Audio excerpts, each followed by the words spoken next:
Hi, it's Tony Marino, host of the super popular Newsmax Daily podcast, a rundown of the day's top headlines and top highlights of Newsmax shows and interviews you may have missed, plus some sports, stock markets, and even some yucks, all packed into about 20 minutes. Search for the Newsmax Daily with me, Tony Marino, on your favorite podcast platform, and check out our entire lineup of great podcasts, including Greg Kelly, Rob Carson, and Jerry Callahan at newsmax.com/listen.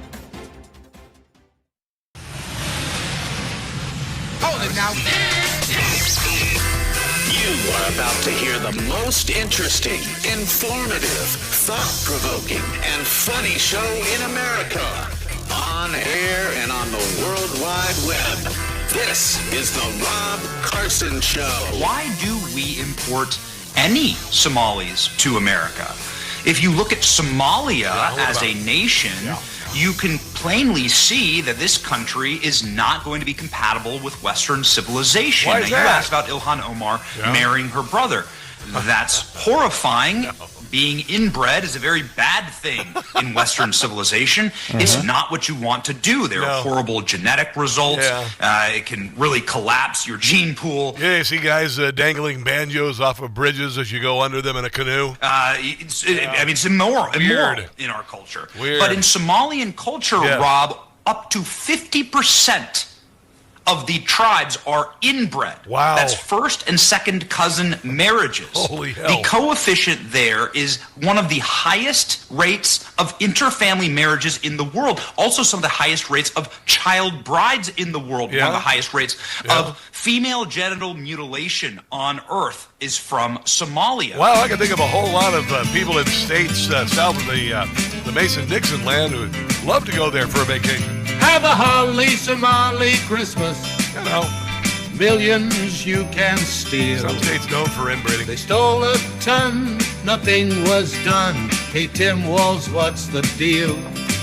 Have a holly Somali Christmas.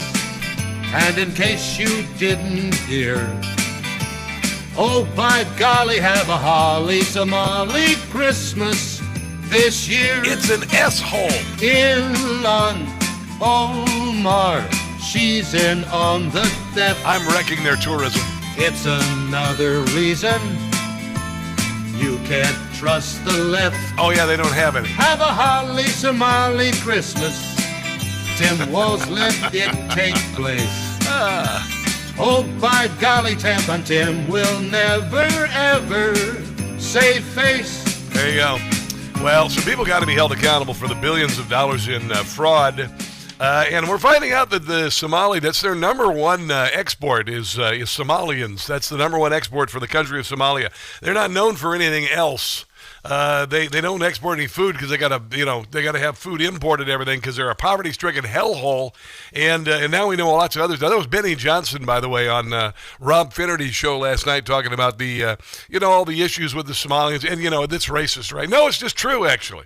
All of the things that he said are just true. And here's Benny Johnson breaking down how the Somalis, because another thing that they do in Somalia is they export Somalians to take advantage of very liberal welfare states around the world in Great Britain and all over the world. It's true, and you can look it up if you want to. It's not racist or anything. It's just true.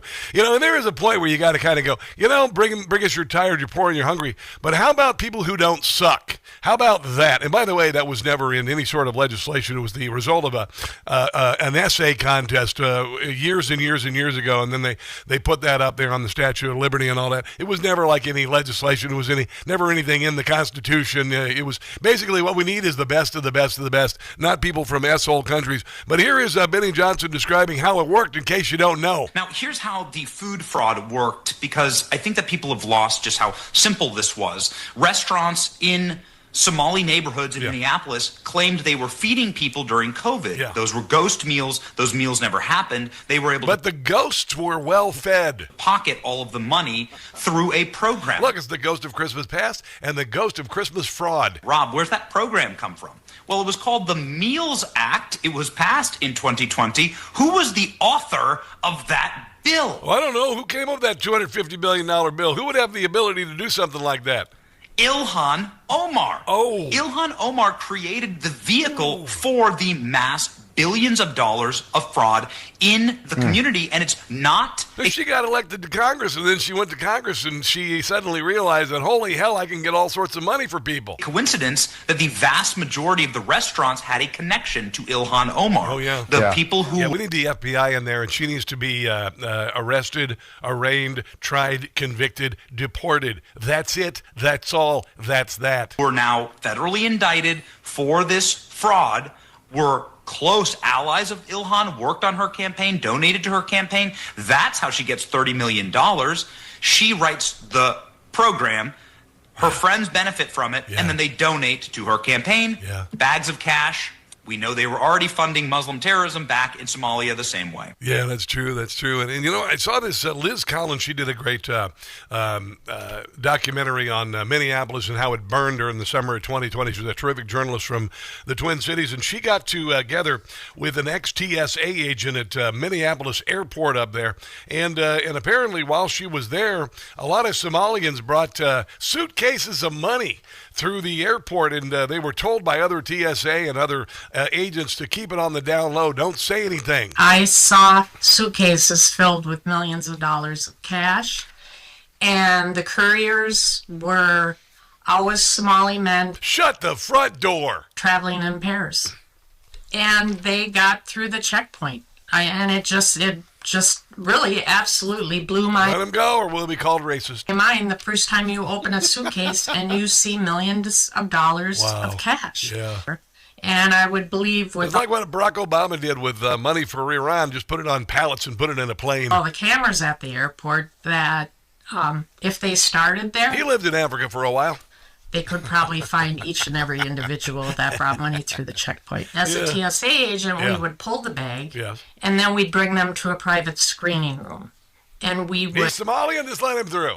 Open the suitcase and make sure that that's all it was stacks of cash. Oh, it's just money. Don't worry about it. Because in the 5 years I was there, I believe $1 billion went through the airport. There was another instance, again, a Somali man that had a carry-on luggage filled with brand new passports. Wow. And it's certainly frustrating now watching the state's administration doing what they're doing. Walls and Omar, honestly, they should both resign in shame. But they won't, because you see, they don't have any shame.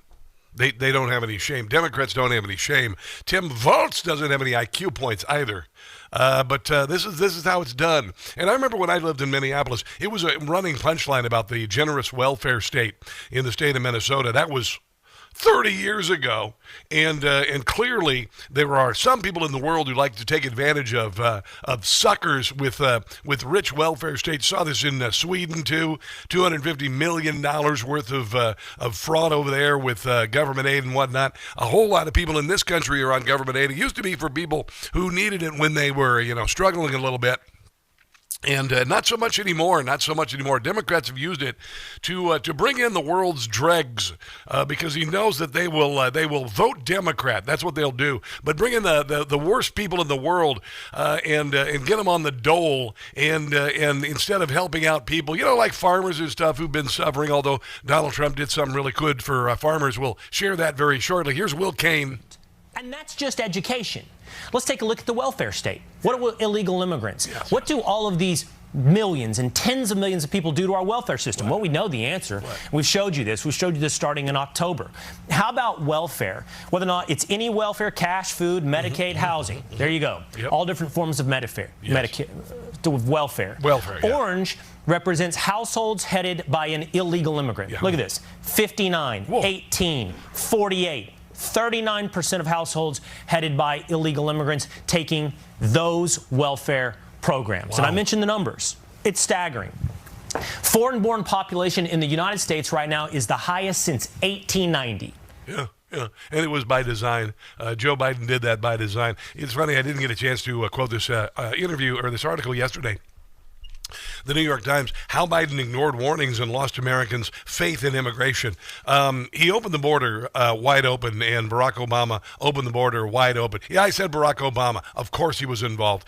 This was an international movement by globalists to open borders, and it has resulted in hell for the countries who have done it and are still doing it. Fortunately, Donald Trump was elected, and he ended it. But this was all by design. It caused enormous amounts of pain and death and trafficking and whatnot. But what it did was it brought a lot of people in who would vote for Democrats. And now the Democrats are screeching because Donald Trump wants them removed from the country. And now there's a new report today that says 75,000 of the people that Donald Trump have deporting don't have a criminal record. Well, they came here illegally, so they have a criminal record. So sorry, GTFO. And I'm going to tell you, for people who've been here, came here illegally maybe 10 or 20 years ago, you can't ever vote.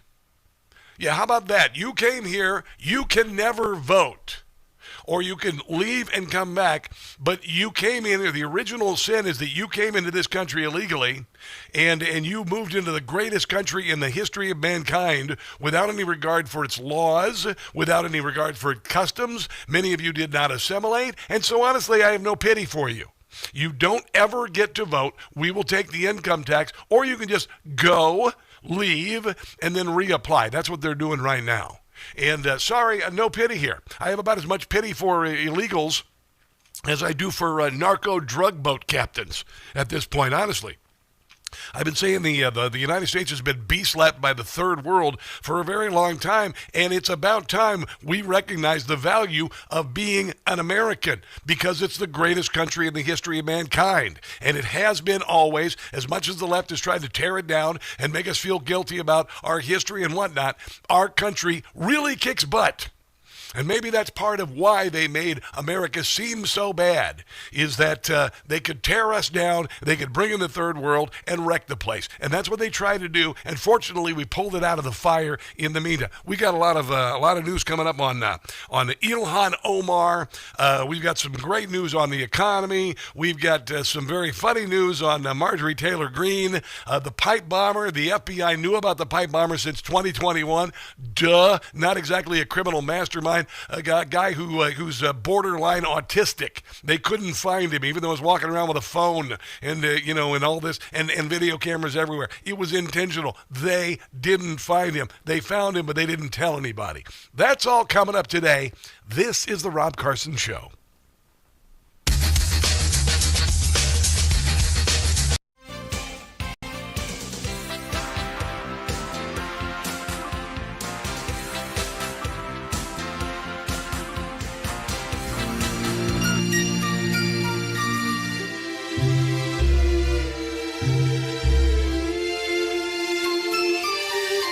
Excess winning, he is thinning out the drug dealing trade.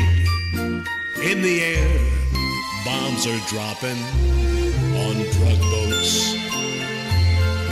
Venezuelans, they are failing to get fentanyl through. And in most every ocean, you'll hear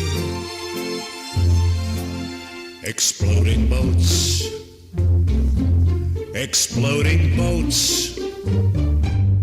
taking out all their drug shipments.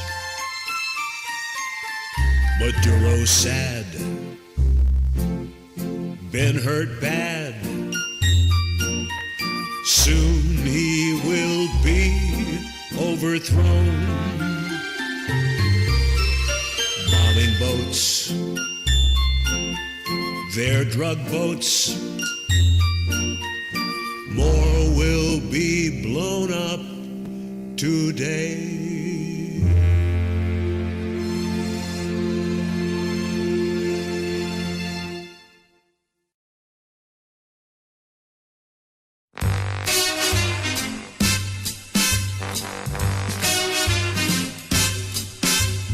I trust Pete. My faith in Pete's complete. He's taken out drug boats beautifully. I trust Pete. The critics are never-ending drug traffickers. They're defending, I repeat, blowing up their boats is neat. We got the right man for the job because I trust Pete. Pete Hegseth is a real hero. Proof he did wrong. They have got zero. Good job, Pete.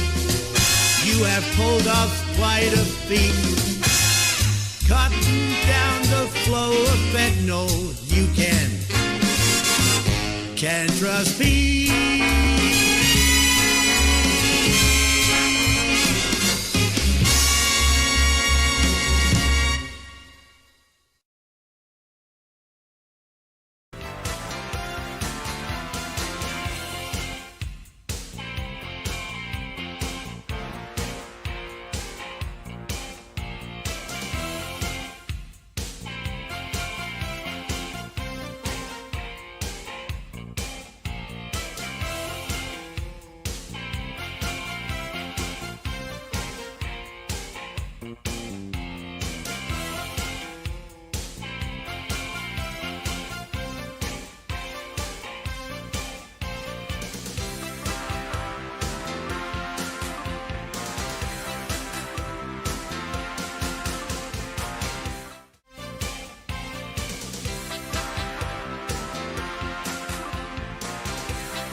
The Rob Carson Show podcast is everywhere. Go to newsmax.com/listen for details. You know, it's amazing. The Democrats opened the southern border wide open for 4 years, brought in about 20 million illegals, loaded them up with all sorts of free crap, gave them Social Security cards so they'd vote Democrat. That's what they did. They wanted to fundamentally change America. And at the same time, they made us feel like the world, the America sucked. You know, for the last 30 years, we've had this just beat down by Democrats. America's a slave country. America's this. America's that. Hank Johnson, one of the dumbest people to ever live, was on doing an interview yesterday. Hank Johnson's the guy who thought that if we put too many troops on the island of Guam, it would flip over. He thinks islands float. As an adult man, he did. He thought that is remarkable. He's like right up there with Jasmine Crockett as far as the stupid. Just a bit. But here's just Hank Johnson talking about America right now. Why would anyone come to this country? Yeah, we are the world's #1 bully, and we're using our immense, unrivaled power to rule over those who have less power. And we're doing it with impunity. And this... Well, everything you just said there was bullcrap. ...sends a shocking message to the world. What is that? That America is indeed what did they used to call the great hand of Satan or something like that? Wow, unbelievable. You know what? How about kiss my butt? If you don't want to live here, go live somewhere else. Honestly, if you think it's so much better somewhere else, go live somewhere else. Just kind of done with this bullcrap. When I grew up, Gen Xer here, I grew up Great American Melting Pot, watched Schoolhouse Rock. We were proud of it. I was a little kid when we won beat Russia in 1980 in the Olympics, and we were proud to be Americans. And we have just endured this drubbing by the left in this country, culminating in, of course, the burning down of the country in 2020, saying America was suddenly 1968 all over again. It was all bullcrap. You had, Colin Kaepernick and other idiots kneeling during the national anthem. You had, NFL teams virtue signaling in the end zone and all of this nonsense, tearing down statues. And it was all bullcrap. It was all bullcrap. Why would you encourage people to come across the southern border en masse by the millions if America sucks so bad unless it was your plan to tear down America? Oh, yeah, that's what it was. That's what it was. Unbelievable. Rob Finnerty did a really good job last night talking about Ilhan Omar. Now, what you think about this? Ilhan Omar has quite a story. You know, normally in America, you come here with a few dollars in your pocket. You start out doing whatever. You might end up driving a cab for a little while. You might do construction a little while, and then you move up. You maybe become the supervisor. You learn English. You assimilate. Maybe you'll soon own your own store. Heck, who knows? Maybe you'll end up buying a house and having a car and sending your kid to school and everything. All of that. Not so much with Ilhan Omar. It was a little easier for her. So we'll ask again, where did Ilhan Omar get all that darn money from? Where'd you get that $30 million? Let's go through it. When she's $30 million. She's worth $30 million, and it all came around the last couple of years. Ran for Congress in 2018. She was married to a Somalian man named Ahmed Nur Said Elmi, and she had a net worth of approximately $65,000. Gotcha, yeah. Not a ton of money, no, but $65,000. Sure. By 2020, a whole 2 years later, Ilhan had already divorced and remarried another Somalian man by the name of Ahmed. She did marry her brother. Her brother. We actually have details on that. She did marry her brother. It's been confirmed. Aladizi and Herzi, and her net worth was still right around $65,000. Yeah. Mm-hmm. Yet just 4 years later, she was divorced and remarried again for a third, or perhaps a fourth time. We don't know for sure because Ilhan Omar likely married her brother at one point to get him into this country illegally when she came here from Somalia, which, by the way, is a federal crime. Yeah, she should be removed from Congress just for that. And she's serving in Congress. And nobody talks about this. No, we don't. So by 2024, Ilhan's married to a new person, a white guy named Tim. Old Tim. There's Tim. They call him Tiny Tim. I won't tell you why. And Tim is not a rich man. But now he is. Tim's rich now because somehow over the course of the last 3 years, Ilhan Omar's net worth has skyrocketed to over $30 million and counting, meaning she went from having right around $65,000 to $30 million. How many of you listening right now have done that in the last 3 years? Okay, I don't see any hands. In 3 years.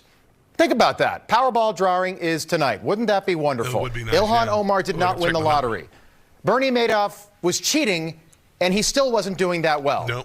That is a 46,000% increase in less than 3 years. Now, how do you suppose that happened? I don't know. Do you really expect us all to believe that she just played the stock market like she's got a great investor and they just got kind of lucky over the course of the Biden presidency?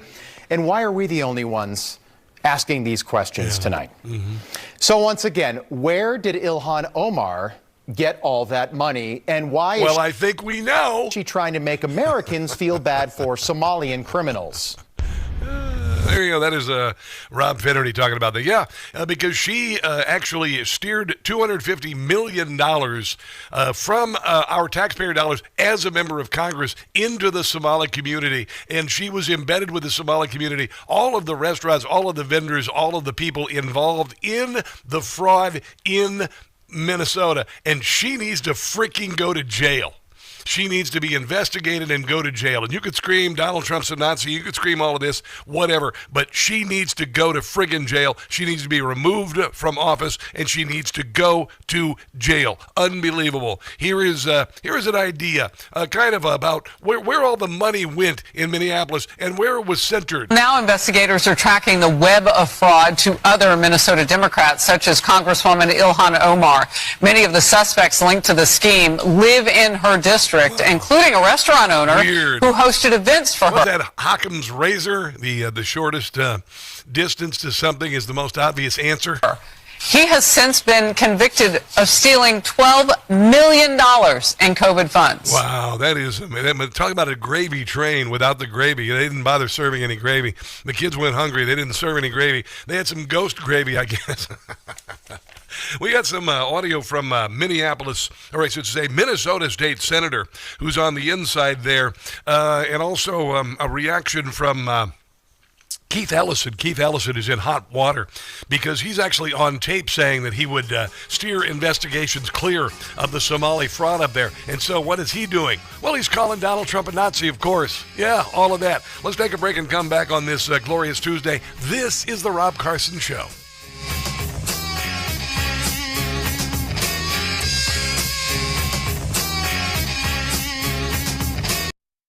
Hey guys, it's Carson. Normally I wake up at 2:30, 3:30, 4:30 in the morning. A couple of months ago, I was awakened by something unusual for a change. The sunrise. I discovered Beam's Dream Powder. I'm telling you guys, it's miraculous. At night, I have a little shake. I use a banana, some ice, some vanilla yogurt, a little bit of milk, and my Beam's Dream Powder. Chocolate brownie flavor. It's really good, by the way. And it makes you sleep beautifully. Beam is a company founded in America, run by people who share our values, hard work, integrity, and they deliver results.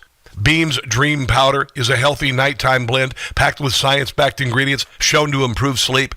It's made with a powerful blend of all natural ingredients, reishi, magnesium, L-theanine, apigenin, and melatonin. So if you've been waiting for the right time to try Dream, this is it. Go to shopbeam.com/Newsmax. That's shopbeam.com/Newsmax. Take advantage of my exclusive offer for up to 40% off. So with my discount code Newsmax, you can get their best-selling Dream Powder for just $39. That's $1.25 per night. So go to shopbeam.com/Newsmax today. That's shopbeam.com/Newsmax today.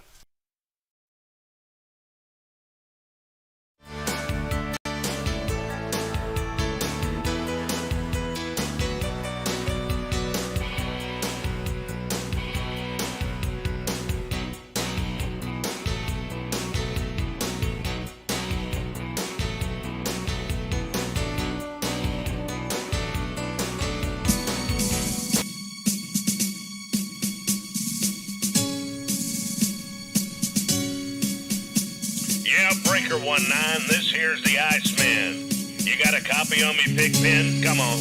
I was just passed by a gang of truckers I ain't never seen before. They were yelling out their windows, "Death to America." Yeah, we definitely got the front door. Mercy sakes alive. It looks like we got us an Al-Qaeda convoy. ICE just arrested a terrorist in a truck. The fact that he ain't hurt no one, well, that's just total luck. He was here illegally for jihad, he is called. Only a liberal Democrat wouldn't be appalled. We got a terrorist convoy here illegally. They could pose a major threat, a threat to you and me. Terroristic truckers, wonder what's in their load. Wouldn't be surprised if a rig of theirs explodes. Convoy. We'll get you on the flip-flop, Pigpen. This is the Iceman. Over and out.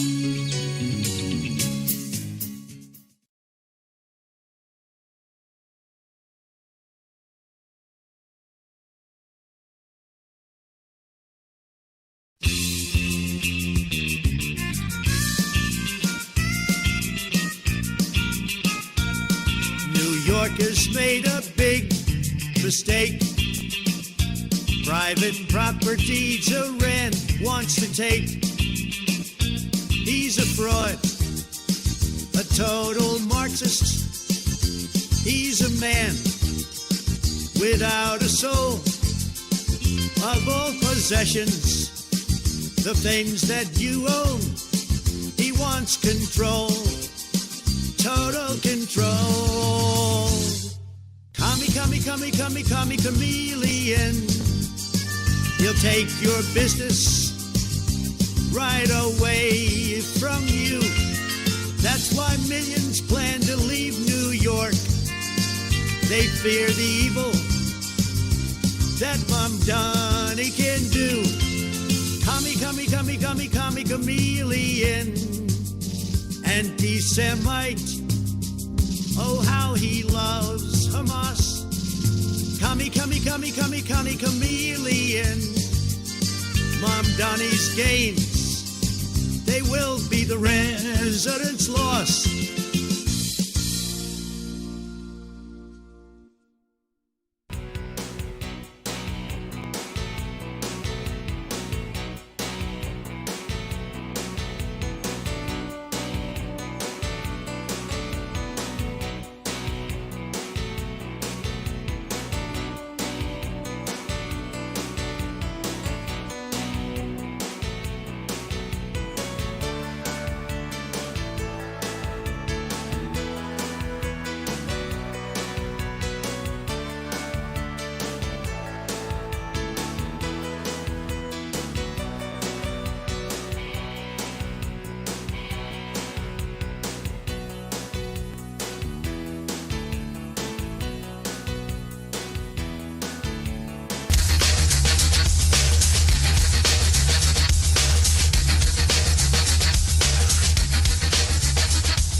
Somalis are the real victims. Yes. So her father was a colonel in this Islamist, communist Somali regime that the UN accused of committing war crimes and disgusting human atrocities. Yeah.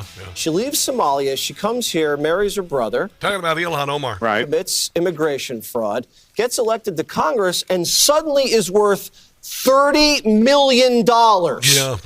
So everybody in her little Somali community, all of a sudden, not all of them, but a bunch, Most of them.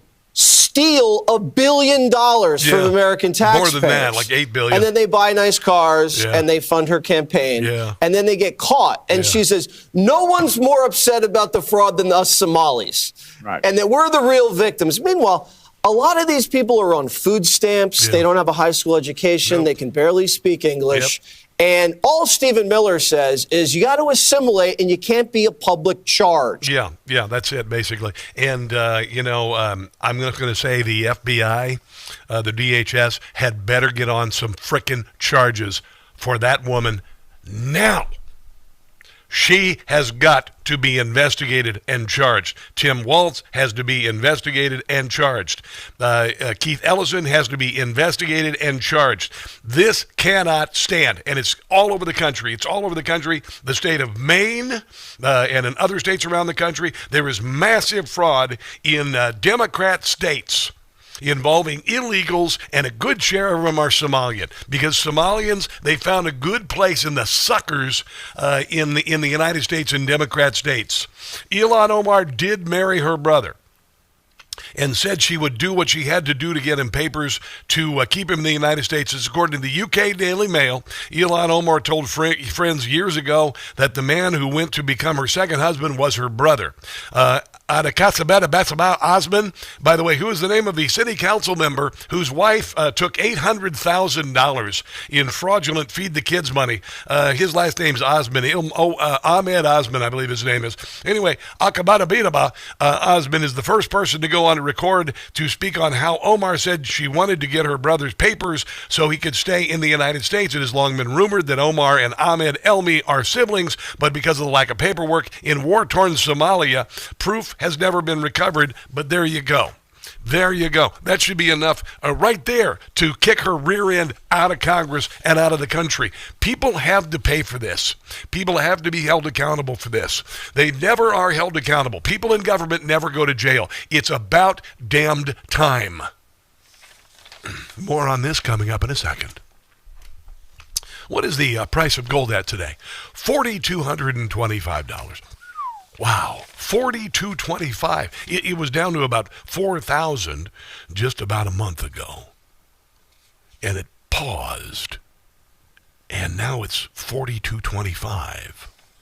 Last year at this time, it was about $2,500. Holy crud. Birch Gold is the company that I choose.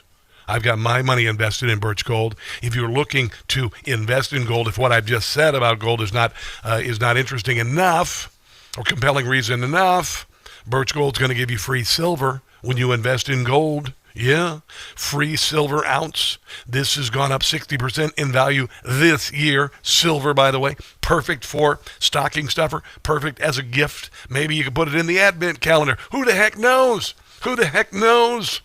But right now, if you invest $5,000 in gold from Birch Gold, you get a free silver round, 1 ounce of a Troy ounce of silver. Don't even know who Troy is, but he's an amazing guy apparently. All you got to do is text my name, Rob, to 989898. Rob to 989898 for Birch Gold to claim your eligibility for this offer and get free information about silver. And realize it does end. This offer ends on the 22nd, which is 13 days from now. So text my name, Rob, to 989898 for Birch Gold and take advantage of that great offer. Here is a state senator from Minnesota, Michael Hallstrom, who now Ilhan Omar apparently is taking shaken the American taxpayer and the Minnesota taxpayer for potentially billions of dollars as a representative of the state of Minnesota. She was elected because she got a lot of Somalia friends up there, and they do a lot of vote harvesting up there. That's according to James O'Keefe. He reported that 4 years ago. So they got a good thing going here. They got a body of voters up there who have become quite powerful in Minnesota, about 80,000 people. And Democrats are terrified of them, and so they allow them to rob the state blind. And the federal taxpayers as well, blind. And here is the state senator, Michael Holstrom, because Ilhan Omar, because she's checks a couple boxes. She's let's see, the boxes. She's a black woman who married her brother. Is that part of the protected class, marrying your brother? And this is why she's playing victim. It is so disingenuous to see somebody of the likes of Ilhan Omar, whose friends personally benefited from these fraud schemes. Yeah. The fallout from these fraud has already started to hit state agencies. I met with a vocational rehab provider in my district this morning, who is, their clients, the vulnerable adults that these programs are meant to serve, are now paying the price. Newly restricted programs are now affecting the care that these folks are trying to receive. And now our friends and neighbors from across the state have to worry, could their care be affected? But Ilhan Omar is the victim. It's beyond. No, she's definitely not a victim. She's a rectum. Here is Holstrom talking about the people in Minnesota. Maybe they're not feeling so Minnesota nice anymore. Yeah, Minnesota has one of the largest social safety nets in the country, something that most Minnesotans have been okay with, and unfortunately, it's really been put to test these last few years. I keep hearing renewed calls to reel it back and to disincentivize these programs. Yeah, you see, the Democrat Farmers and Laborers Party in Minnesota is a communistic cabal of corruption. Users, and it's really it's disappointing that this has happened in the way it has, and obviously, folks on the ground are really starting to see some pain. I think the wins are coming. People are done with this. People are upset of every background. We're going to see a serious revitalization of conservatism. Well, that's all great and everything, but I want to see people go to jail. People are going to have to go to jail for this. Unbelievable. Here's the president of the United States, Donald Trump, who's doing a great job as the president, by the way, talking about Ilhan Omar being questioned by Politico. What kind of immigrants that you do want to see in America? They certainly contribute. Yeah, I want to see people. Yeah, I want to see people that contribute. I don't want to see Somalia. I don't want to see a woman that, marries her brother to get in. Yeah, she did. Then becomes a congressman, does nothing but complain. All she does is complain. Yeah, she does. Complain. And yet her country's a mess. It's one of the worst in the world. It is. It's a hellhole. Let her go back, fix up her own country. That'd be nice. Somalia, yeah, and I was right about it. I started was. Complaining about Somalia long before the scandal. The horrible things they're doing to Minnesota, it's incredible. They have an incompetent governor there, too. The Democrats are running some bad ships. Speaking of shit. Yeah, absolutely. And I mentioned, and I put a meme up on my social media because, they call Tim Tampon Tim because he's so stupid that he wanted to put, and politically correct, that he wanted to put tampon machines in the boys' bathroom. And the thing is, I don't know if I need to explain this to you, but you only need those if you have female genitalia. And that's, I'll just be, it's an innie. And the boy stuff is the outie. You don't need a tampon for an outie. You need it for an innie. And so they call him Tampon Tim. And I said, since he lives in a really big government's mansion and he stays for free, they should call it the Stay Free Maxi Pad. Tampon Tim staying in the Stay Free Maxi Pad. I know. Yeah, I've never lost the sense of humor of a 14-year-old boy. Let's take a break and come back. This is the Rob Carson Show.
a rejoin.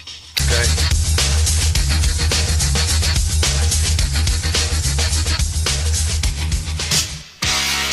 Donald Trump's election.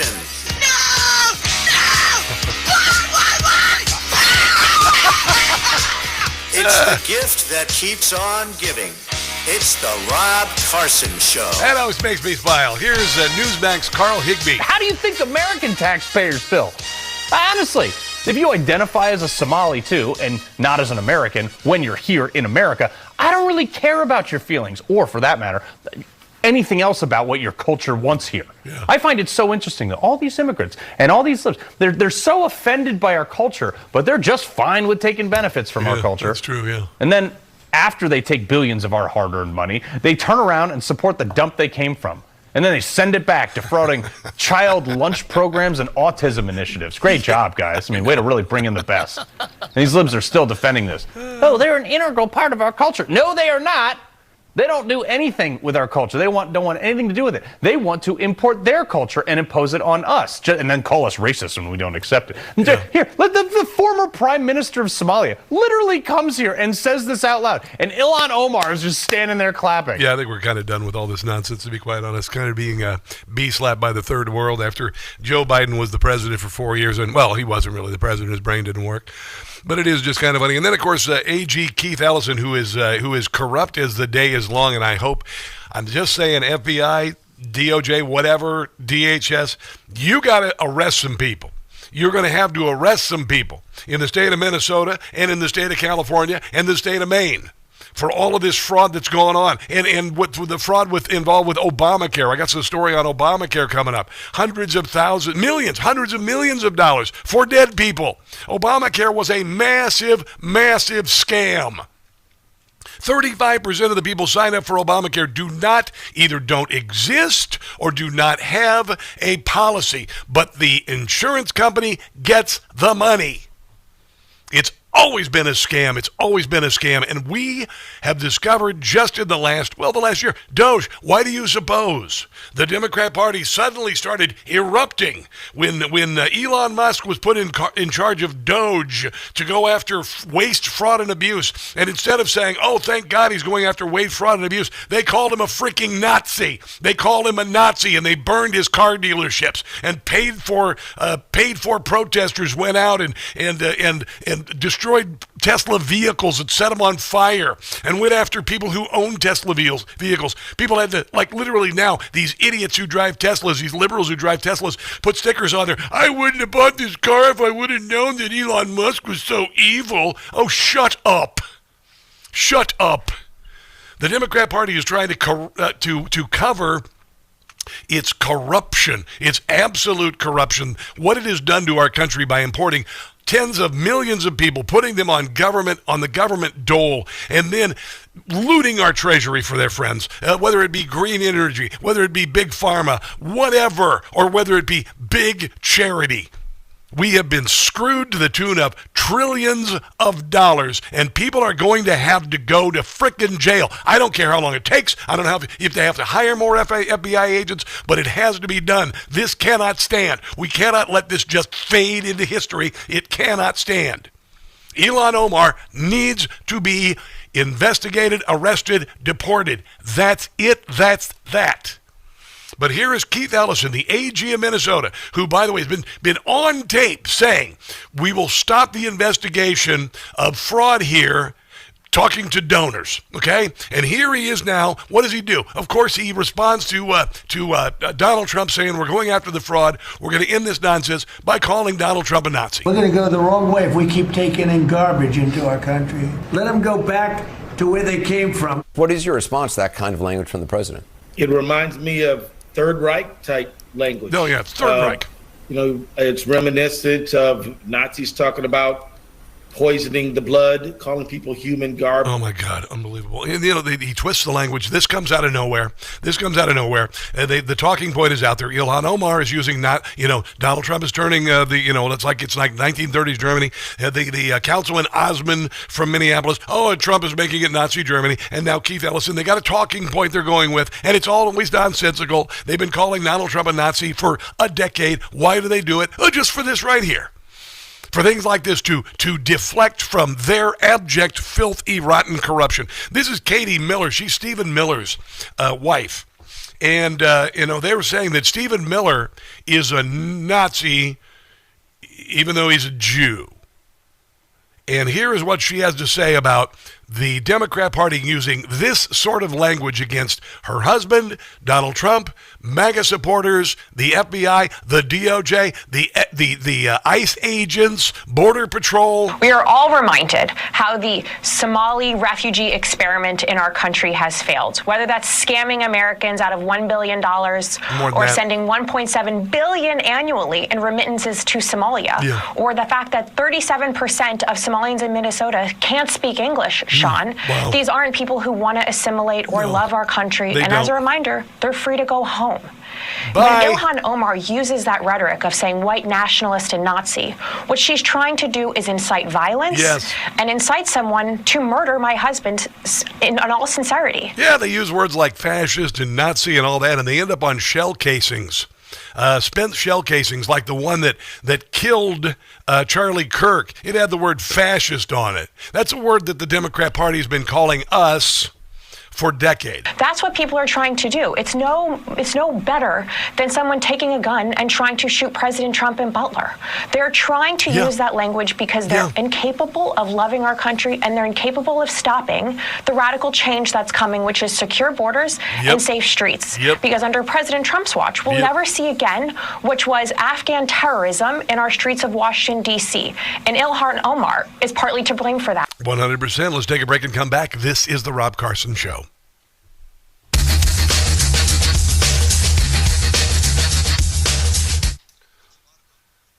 Let's talk to the streamers. Hello. Badass One says she needs to be tried for treason. I'm down. Down with it. Crunk 1952. Hello. We got some new people on the Rumbly Roo. Ilhan Omar, three-term Omar came into the House broke and now has $30 million. I know, 1,000%. She needs to go to friggin' jail. They're sending it back to their families that are warlords in Somalia, 100%. That happened in Maine. In Maine, by the way. Got Carl Higbee exposed that the other day. Who's watching over here on the YouTubeage? America Marcy's back. What up? Soccer meme. You're new. Good to see you. Hope you're enjoying the show. Getting all sorts of new viewers to the show because I'm the only show in America that not only provides leading edge commentary, but also satire. Vicky Stevens says, hello, Robbie. Vicky, there's only one person who called me Robbie and lived, and that is my mother. Although Thane Rosenbaum did a couple weeks ago, and I said, that'll be the last time you call me that. So let's not call me that. Let's see what else. Robin Olshitsky. Hello, what's going on? Glad to see you. Joanne Chase Sparks, you're new. Good to see you. Welcome to the show. Please come inside. Quiz Schraub, good to see you there. I haven't seen you in a while. Lindsay Marsden, what's going on? Oh, you guys, it's good to see you. I'm going to see Christmas Carol in Annapolis this weekend. I'm quite excited about it. All right, I got to talk. Excuse me. I got to talk. Yeah. Politico. Deep.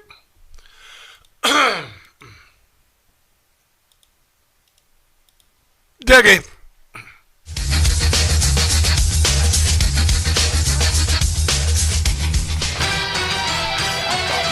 Doing the right thing this whole time. And the more I started digging, the more I started finding.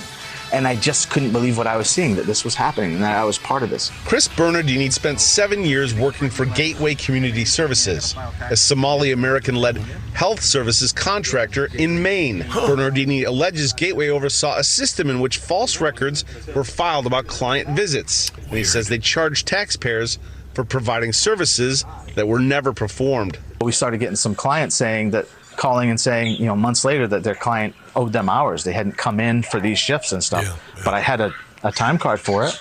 And then they were billing for it. They were billing for it. In March of 2022, Gateway received a notice of violation from the state's Main Care Services Program Integrity Unit based on an audit of records taken at random. Yeah, it was happening in Maine, too. So there you go. Yeah, there was all sorts of fraud going around the country. Democrats, they used a crisis, never let a good crisis go to waste. They let COVID, all the massive spending of COVID, they used it to enrich their cronies, bring people in, load them up on free stuff, and get Democrat votes. That's what they did. It's about fundamentally changing America. Yeah, we talked about that. Remember that when Barack Obama said he wanted to do that, and everybody's like, yeah, fundamentally change America. And I was going, well, generally, if you want to change something at its foundation, it means that you want to just upend it and start over again. And look, I was absolutely 1 billion% right, par usual. It doesn't take a lot of work to figure this out. It takes a little bit of common sense, among other things. And we've got some news coming up on, let me see if I can find it here. I thought I had my Obamacare stuff ready to go here. I run my own audio, so I have to frequently find lots of information. Yeah, okay, here you go. Here's Obamacare is even a bigger scam than what happened in Minnesota. He thinks Minnesota's bad. Wait until you hear about Obamacare. Yeah. A new study from the Government Accountability Office just exposed the program as a criminal piggy bank. Yeah. The office submitted 24 fake Obamacare applications. Yep. And 23 of them were approved. So they just made up a bunch of names, put in fictitious Social Security numbers, or for some, put in no records at all. Wow. And Obamacare sent them a check. This is exactly what Elon Musk and Doge were talking about. Yeah. We wouldn't have to print so much money and run so much debt if we could just stop giving away money to thieves. Yeah.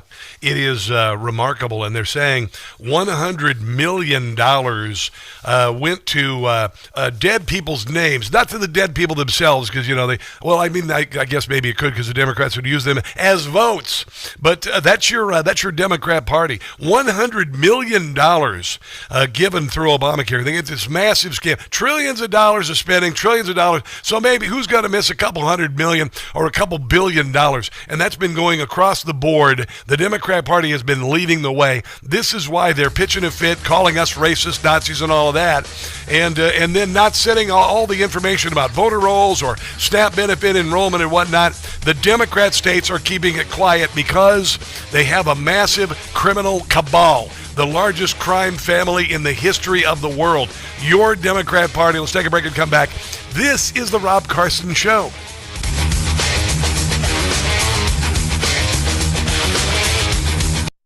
No blind rhetoric. No talking down to me. Don't tell me how to think. Don't tell me how to think. Don't tell me how to think. I trust Newsmax. Newsmax. They don't tell me how to think.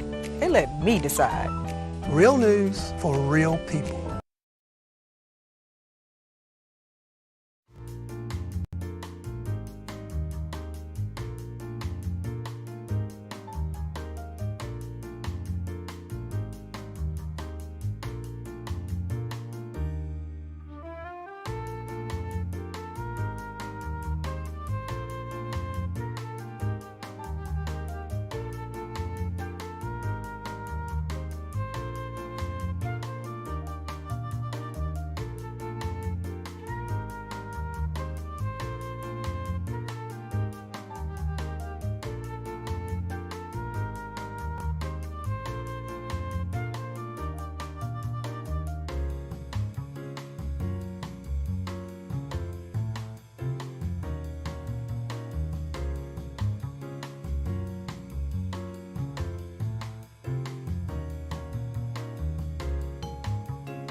most interesting, informative, thought-provoking, and funny show in America.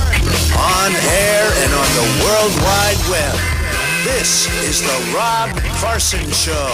On stations around the country and, of course, streaming on all Newsmax social media. I kind of pinch myself every once in a while. It's hard to believe that I have a nationally syndicated radio and television show. It's crazy.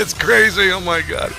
It is remarkable. It is remarkable. I'm enormously blessed.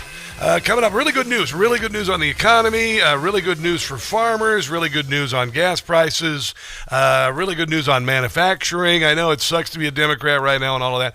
I've talked about the last hour, this Somali cabal of criminals in Minnesota and how the Democrat Party is using racism, and Islamophobia as a defense for a group of people who came in here to steal, who around the world, they're like the aliens from Independence Day. They move in and they devour all the resources of a country, and then they move on. That's the country of Somalia. It's a crap hole. Are all Somalians bad? No, of course not. But by and large, the country is a crap hole, and it basically exports people who want to take from suckers who are generous out there, because Somalia has nothing to give. Because did I mention it's a crap hole? Yeah, it's a crap hole. So when I was thinking about this, last year, Elon Musk, one of the smartest men to ever walk the planet, who nobody ever considered to be a racist or a Nazi, ever, nobody ever did. They just looked at him and like, wow, and liberals bought his cars, the Teslas, and they didn't put bumper stickers on them because they wouldn't put a bumper sticker on a $70,000 car. What the hell are you thinking? But they drove their Teslas, also known as a virtue signal. The Tesla is a virtue signal, and they had no issue whatsoever until Elon Musk became bought Twitter and opened up freedom of speech, saved free speech for conservatives, because I was banned on that, or I'm shadow banned on it. I was shadow banned on it for years. Donald Trump was taken off. He was taken off of that and Facebook, and the absolute domination by the left and control of social media by the DHS and the FBI and government agencies under Joe Biden's presidency went down the toilet. So they really started to hate Elon Musk then, and then he was put in charge of this Doge task force, which it existed to just get rid of waste, fraud, and abuse in America. That's it. And whenever you hear the most caterwauling and the screaming and the most name-calling from the Democrats, it means you're over the target. It means you're right on it. And now we're seeing how ungodly corrupt our government has been. We saw that Joe Biden, with the auto pen, somebody gave $60 billion for green energy bullcrap after he lost the election, including $2 billion to Stacey Abrams, a gap-toothed buffoon from Georgia who's lost in the governor's race twice. Gave her $2 billion, even though her charity to put electric stove in trailer parks in Georgia only had $150 in the checking account. We know that Ilhan Omar has gone from being worth $65,000 5 years ago to $30 million. And she was in charge of getting hundreds of millions of dollars into Minnesota using COVID as an excuse. That's what COVID was. That's what the spending was. That's what the Inflation Reduction Act was. It was nothing more than a payoff. I would venture to say that when Barack Obama was in office, he came up with $787 billion for green energy products. And when none of them were built, he said, well, I guess none of the projects were shovel ready. And I said, if Democrats start talking about projects, you better have your shovel ready, because you're going to be digging out a lot of bull crap. And what we're seeing now is the Democrat Party imploding. And they burned Tesla dealerships. They called him a Nazi and all this because he is exposing and exposed what we're seeing now in places like Minnesota, what we're seeing now with Obamacare, what we're seeing now in Maine, what we're seeing now in California. $26 billion for homelessness. They don't know where it went. The governor of California is a criminal. And he's going after Donald Trump. And so Democrats, they're easily distracted. Oh, he hates Donald Trump. We'll vote for him. We don't care how badly he's screwed over the people of California. California's $17 trillion in the hole. Same thing goes with Illinois. $200 million a year for illegals in the city of Chicago. State of Illinois is billions of dollars in the hole. And Elon Musk predicted all. Here's Elon Musk last year. And say that these are all legitimate payments. Well, these days I think they're even admitting that they literally want hundreds of billions of dollars for illegals. You get these transfer payments for every government program you can possibly think of. New York, Illinois, and other states, when they would lie, there was no actual enforcement to say, like, hey, you're lying, these payments are fraudulent. Now, under the Trump administration, the Trump administration does not want to send hundreds of billions of dollars of fraudulent payments to the states. And the reason you have the standoff is because if the hundreds of billions of dollars to create a financial incentive to have this giant magnet to attract illegals from every part of Earth to these states, if that is turned off, the illegals will leave because they are no longer being paid to come to the United States and stay here, and then the Democratic Party will lose a lot of voters. Wow, it was amazing. He's a Nazi. He was an absolute Nazi until he quit the job. Here is Elon Musk talking about Social Security fraud and the tunes of hundreds of billions of dollars. He discovered this when he was in charge of Doge, and then the Democrats started calling him a Nazi. So then the rebuttal from the Dems is like, oh, well, the vast majority of the people who are marked as live in the Social Security Administration weren't receiving Social Security Administration payments. That is true. What they forgot to mention is they're getting fraudulent payments from every other government program. Wow. And that's why the Dems were so opposed to turning off, to declaring someone dead who was dead. Because it would stop all the other fraud from happening.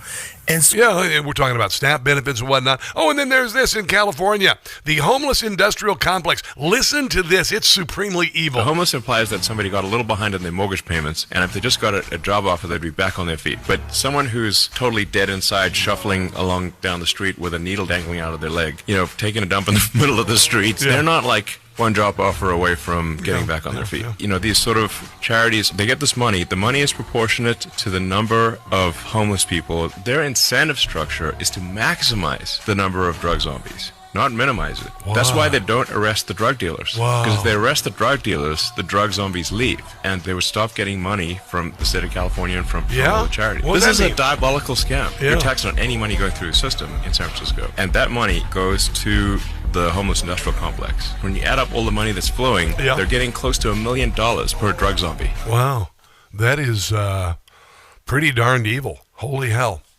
Just, we are living in extraordinary times. I said that, my first year in broadcasting was 1988-89. And I saw two things happen. I saw the fall of the Berlin Wall, and I saw the Tiananmen Square. Now, Tiananmen Square, we were all hoping. I was a kid right out of college, and I said, if the Berlin Wall can fall, then maybe Communist China can fall. But what happened in Communist China was they turned off the lights and murdered everybody.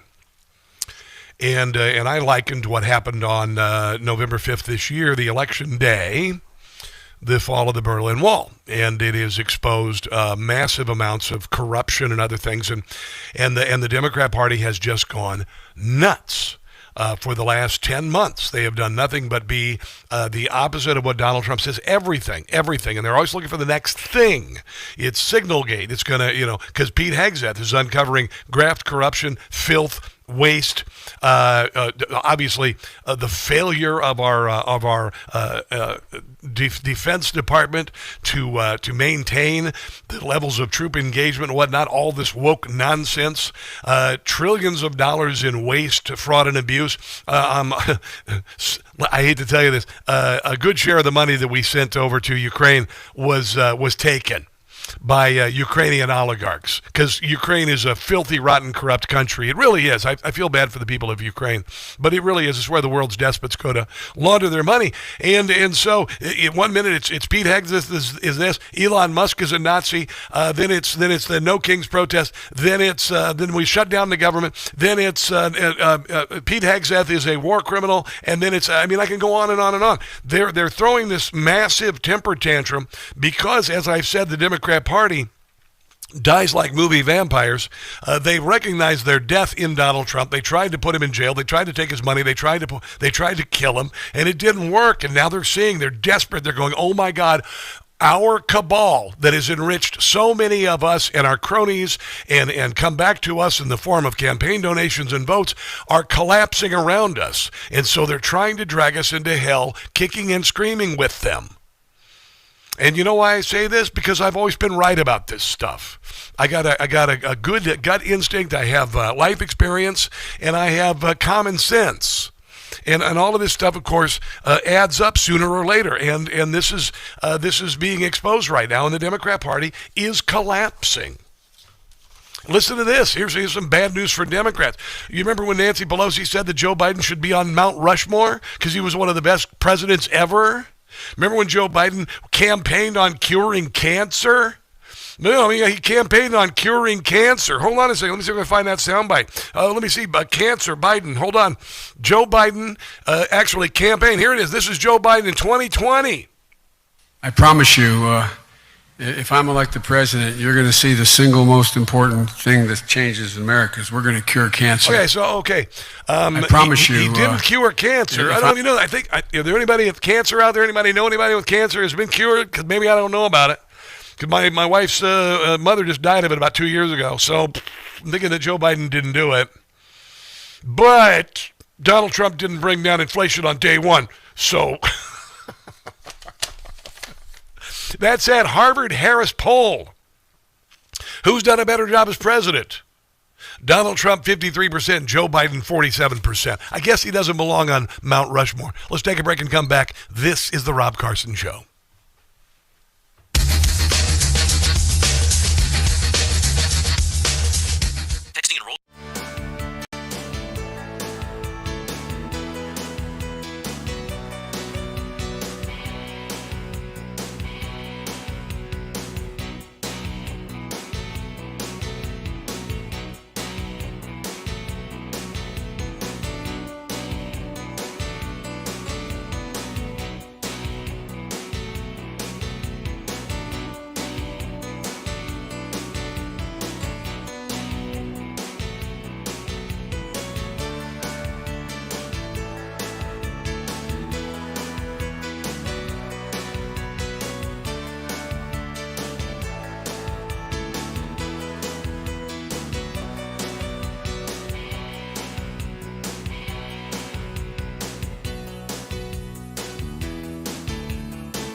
piggy.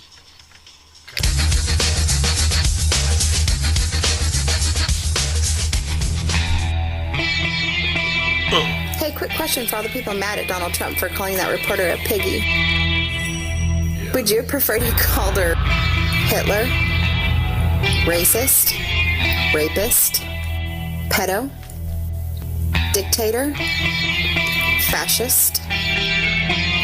Would you prefer one of those? Metallica. I do listen to some Metallica. I got my Spotify. I have a Spotify membership. I enjoy it thoroughly. And I got my Spotify report for last year about how many hours of music I listened to, and it was 16,000 hours. Because I listen to a lot of music. Oh, music is so precious to me. I love it. I love it, love it, love it. Means a lot. Motivates me. Keeps me going. Had a good workout last night. Oh, my God. I had a great workout. I wish I could have gone by Reagan National yesterday and done some chin-ups with Robert Kennedy. I think that would have been a lot of fun yesterday. I think I could do a few. I can bench press my own weight like 20 times, which is pretty remarkable, actually, for a guy my age. Music does it, though. Music is so important. Before we get to the good news of the economy and all the awesomeness, let's go to Sean in Live Oak, who wants to talk a little bit more about, and we're going to wrap this up on the Somalians in America who are here to basically rob us blind. Go ahead. Yes, greetings from West LibTardia. I want to ask the forbidden question by Democrats on the Somali community. What? Are they an asset or are they a liability? I vote for liability. Yeah, I'm kind of leaning into the liability thing right now, to be quite honest. And what I think Walsh used their Somali community argument about what they contributed. Yeah.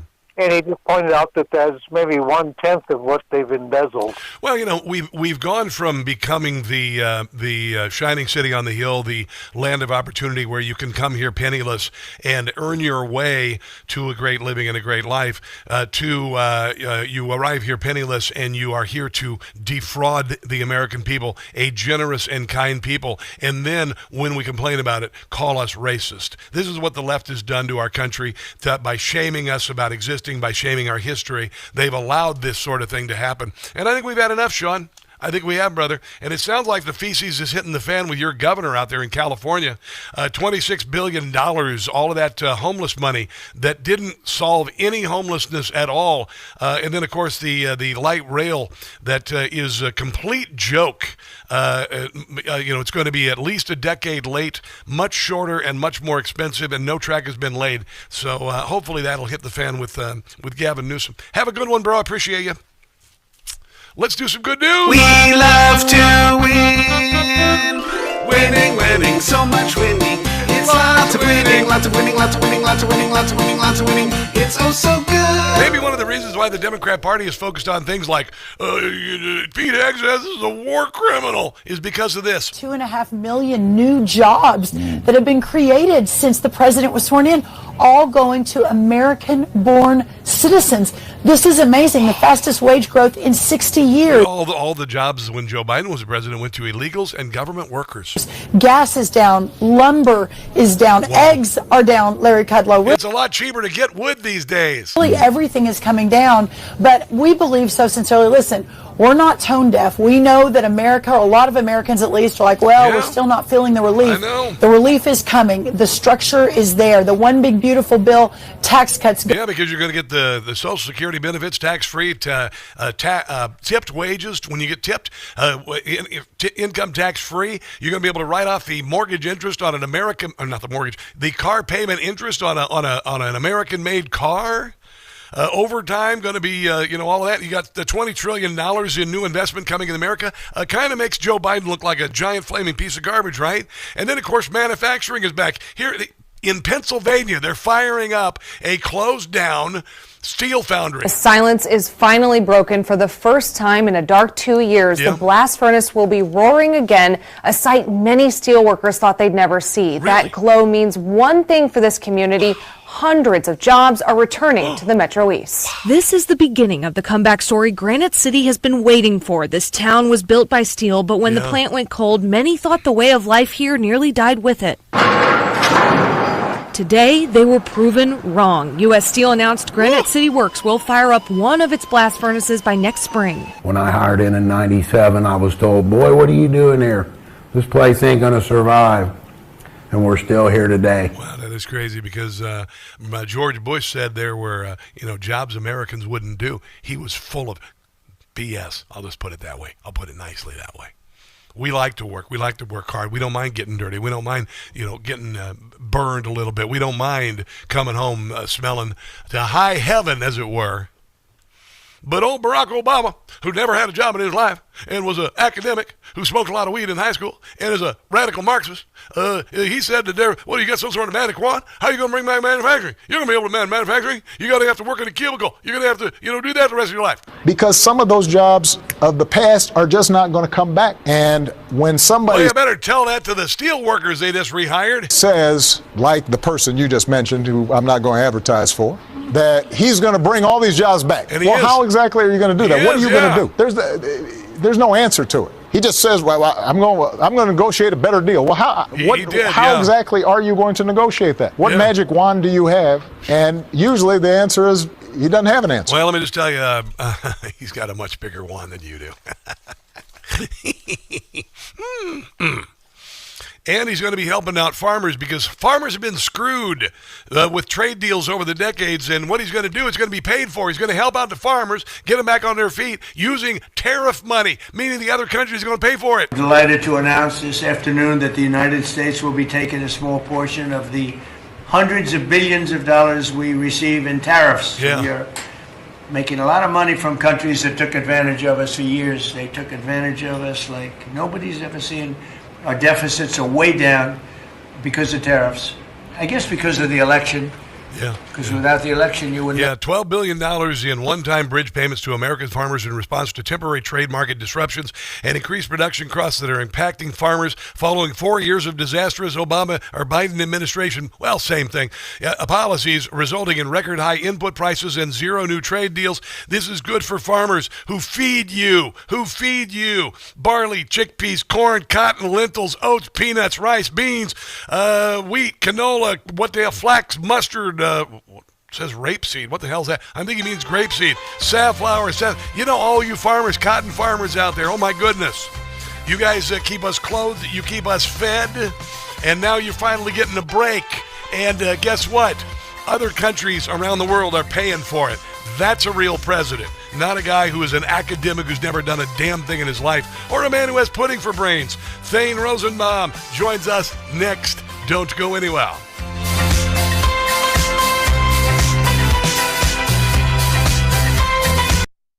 Hey guys, it's Carson. Normally I wake up at 2:30, 3:30, 4:30 in the morning. A couple of months ago, I was awakened by something unusual for a change. The sunrise. I discovered Beam's Dream Powder. I'm telling you guys, it's miraculous. At night, I have a little shake.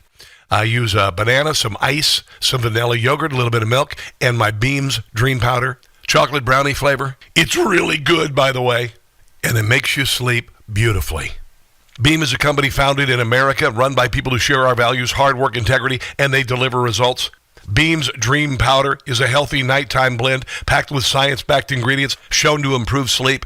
It's made with a powerful blend of all natural ingredients, reishi, magnesium, L-theanine, apigenin, and melatonin. So if you've been waiting for the right time to try Dream, this is it. Go to shopbeam.com/Newsmax. That's shopbeam.com/Newsmax. Take advantage of my exclusive offer for up to 40% off. So with my discount code Newsmax, you can get their best-selling Dream Powder for just $39. That's $1.25 per night. So go to shopbeam.com/Newsmax today. That's shopbeam.com/Newsmax today.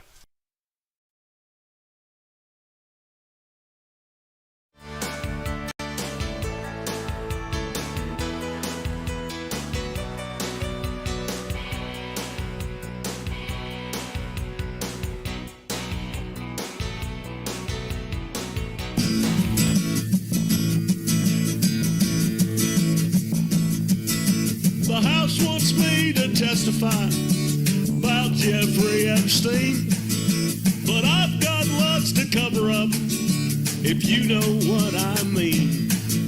They'll ask me about the island on what went on down there.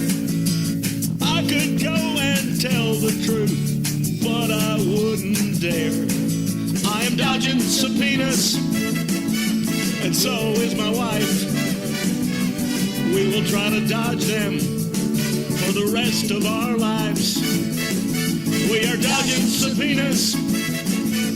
Comer says we'll fail, cause if we keep on dodging, he will send us to jail. We are dodging subpoenas, could find us in contempt from prosecution. We are not exempt. We are dodging subpoenas because we are afraid.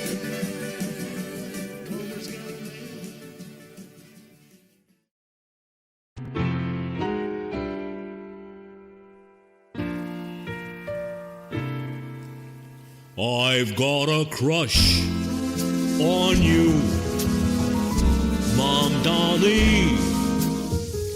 You're a communist, just like me. Private business, we oppose it.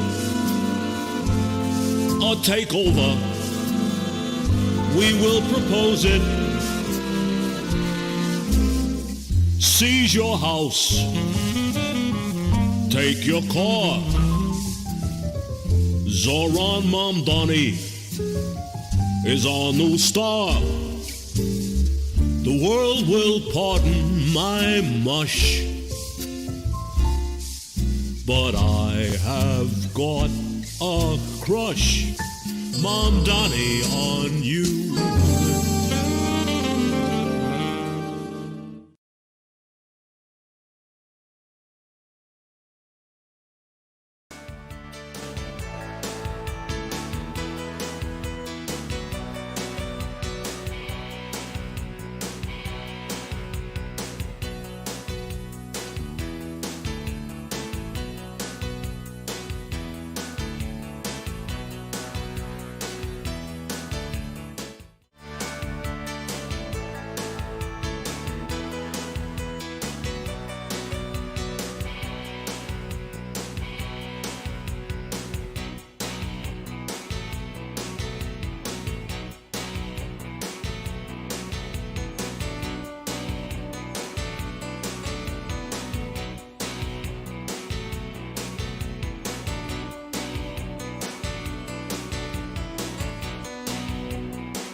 Patient special offer.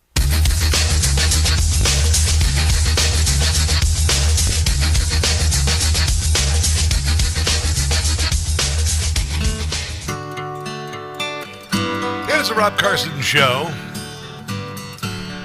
Do we have our guest, Brian?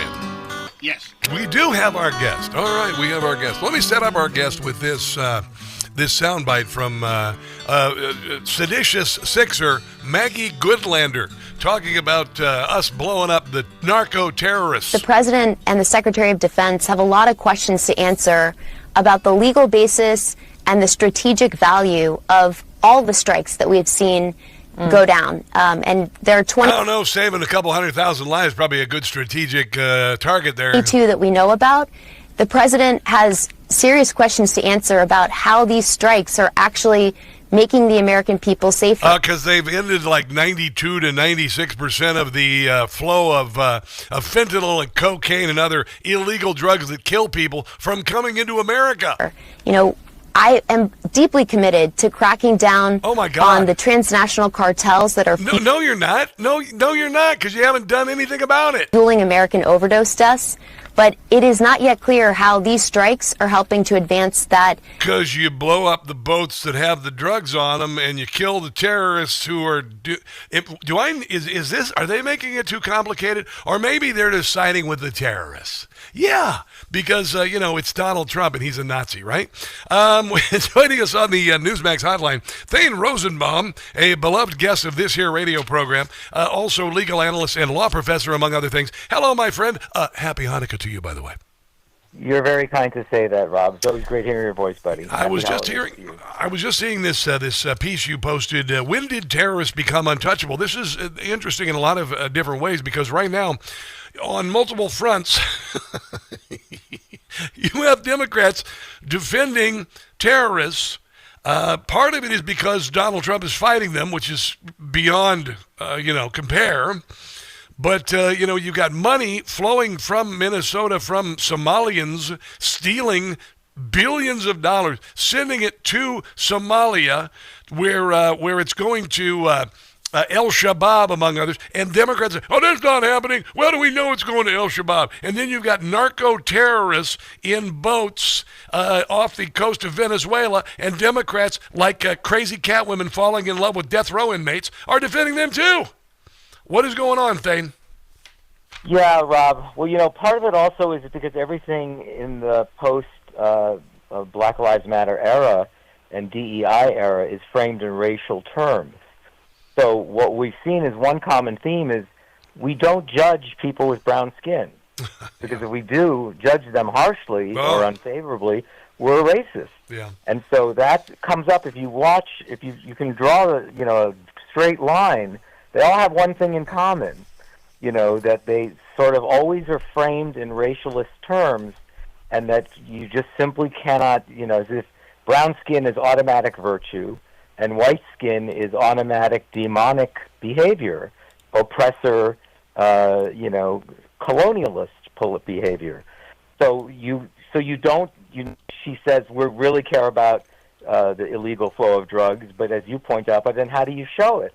And say, well, we can't show it if we're attacking people with brown skin, because that would be racist. We can't blow up a boat that has brown-skinned people in it, and it goes from the way that the border was completely wide open, unless you were living in Norway.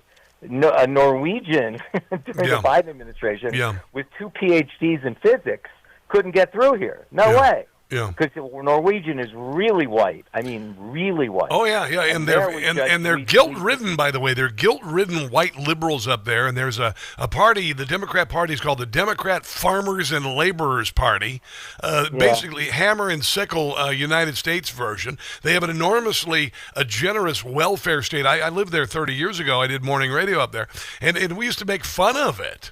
But the world, instead of sending us the best and brightest from around the world to come here and make a living, they're recognizing us as suckers. And so crap hole countries like Somalia, I can say that, I call Somalia the meth lab trailer park of the world, are sending their worst, and they're taking advantage of it.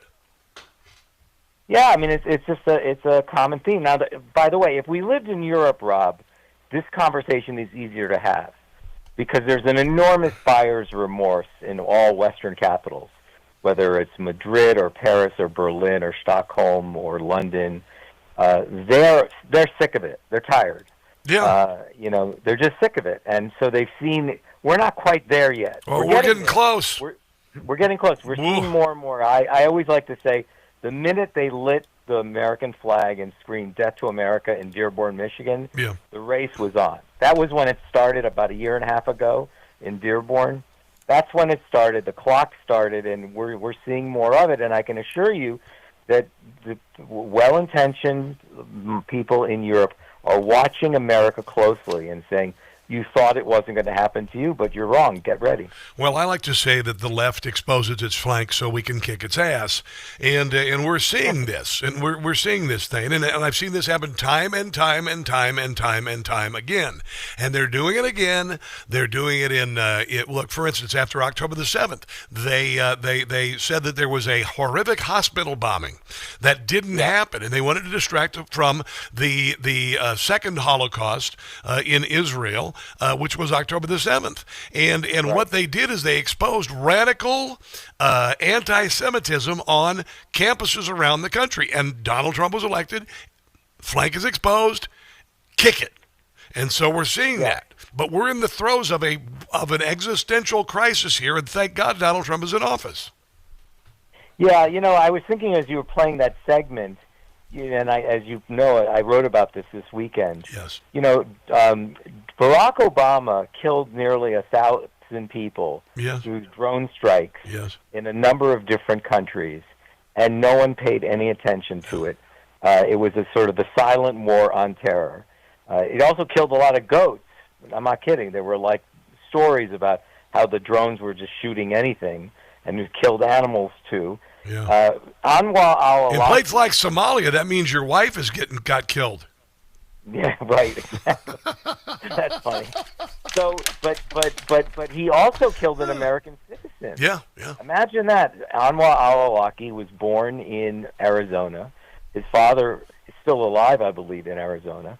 But this is the guy that went off to Yemen and had a podcast and YouTube channel in which he radicalized Muslims around the world. Yes. He was a danger to the United States. But he was an American citizen. Yes. He was living in Yemen. Yeah. And Obama took him out. Where's your due process? I wonder how many of the Rob Carson listeners even know this happened.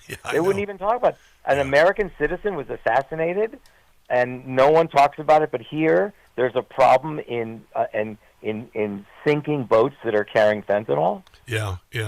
I think honestly, this drug boat story is dying a quick death. I really do. I think they're losing ground on it. Even Dana Bash on CNN is calling out Democrats on it. It is falling flat. It's the next thing, Thane Rosenbaum. They're looking for the next thing. The latest thing is Donald Trump and Pete Hegseth are war criminals. Before that, he was a king. Before that, Elon Musk was a Nazi. They're throwing everything at the wall to see if it'll stick. It's not sticking, and it's not going to because of what Donald Trump has been through to get here. This is righteous. This is a godly movement, and the Democrat Party is being exposed. Thane Rosenbaum, can you hold on through the break, my friend? I want to talk to you a little bit more about Ilhan Omar. Anything for you. All right, very good. Anything for you, buddy. All right, let's take a break and come back. This is the Rob Carson Show. We feel like there.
How do you understand this? I mean, when I think about Stephen Miller and his white supremacist rhetoric, it reminds me of the way the Nazis described Jewish people in Germany. And, you know, as we know, there have been many immigrants who've tried to come to the United States who've turned back, one of them being Jewish immigrants. We know the way... I'm playing that because I figured it would make Thane Rosenbaum's head explode. That wretched, awful woman, that corruptocrat woman, that anti-Semite would use that language to side falsely with and defend the Jewish people when she probably denies the Holocaust happened, for God's sake. Can you believe this? Yeah, and I think she probably picked up on Stephen Miller because she knew he was Jewish. Well, yeah, of course. Right? Of course. Right? Her whole point is, how could you, of all people, not realize that illegal immigrants coming through the United States border, for any reason, whether it's criminality or not, is exactly the same thing that happened to Jews trying to leave Nazi Germany that would have been sent to Auschwitz? That is... Are you kidding me? That is comparable in your mind? You know what? They're willing to bastardize anything. They're willing to compare. You know, you've got people. Jasmine Crockett, who feels like she's been through more than Wilma Rudolph. You've got Ilhan Omar saying, I'm a black woman and I'm accomplished and I'm that. Well, why don't you tell that to Rosa Parks? Okay, ridiculous. These privileged, spoiled children who wipe their rear ends with history to prop them up as some sort of like they've achieved anything, when all of the sacrifice and achievement was done in the past to get them where they are now. Well, it's always worse than that. It's worse than that. Here's where it gets worse. Yes. George Floyd, Michael Brown. Yes. They're not civil rights advocates. They're not martyrs for the civil rights movement. No. That's exactly what you saw happening during the Black Lives Matter. Yes. We desecrated the names of Bayard Rustin and James Meredith and Martin Luther King. Yes. By comparing them to guys with criminal records Yes. that held a gun to a pregnant woman's belly. It's disgraceful. If I was an African American, I would be appalled. I would say, they're not civil rights activists. The guys are either drug problems or history of violence or long criminal records. Don't desecrate the name of the... But they were looking to start a fight. They tried it with Mike Brown. Then they moved on to George Floyd, and they found out they had the videotape of George Floyd and the cop with the knee on his neck. It didn't cause his death, but that was all they needed, and that was the spark they needed to ignite 2020. That's what they wanted, Thane. It's not 1968 all over again. Ridiculous to think that way. Yeah, but your point was, that's why I brought it up, is that the exploitation of something that is either sacred or worse and making it the same. Calling yourself Maya Rudolph, comparing the America's desire to close the borders to illegal immigrants as the exact same thing that was happening to Jews who were leaving, trying to get out of the Holocaust. It's not even close being saying the same thing. What they do is they desensitize you by repeating it so many times. That it becomes commonplace, and I said this starting 30 years ago, using the word racist, everybody's racist. Now it's falling on deaf ears. Now nobody cares.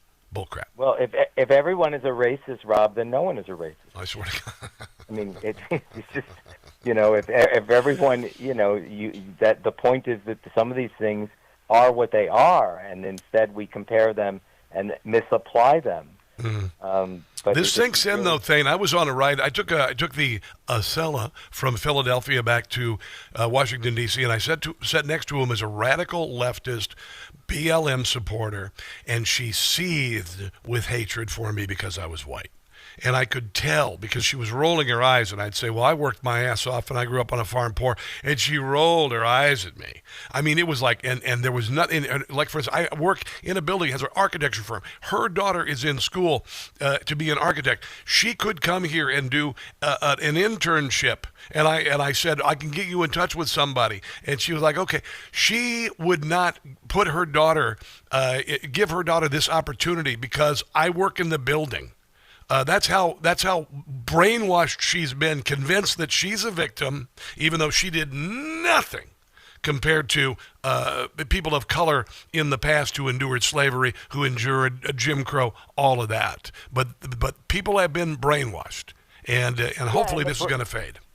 And the brainwash, Rob, is extended in ways that it gives people permission to hate. I know. Right? I know. Right? Like, I have permission to be an anti-Semite because I'm bothered about Israel. Yes. I have permission to hate white people because I'm bothered about what happened to George Floyd. Yes. I have now permission to actually feel this way about an entire group of people, calling them all colonialists, all racist, all imperialists.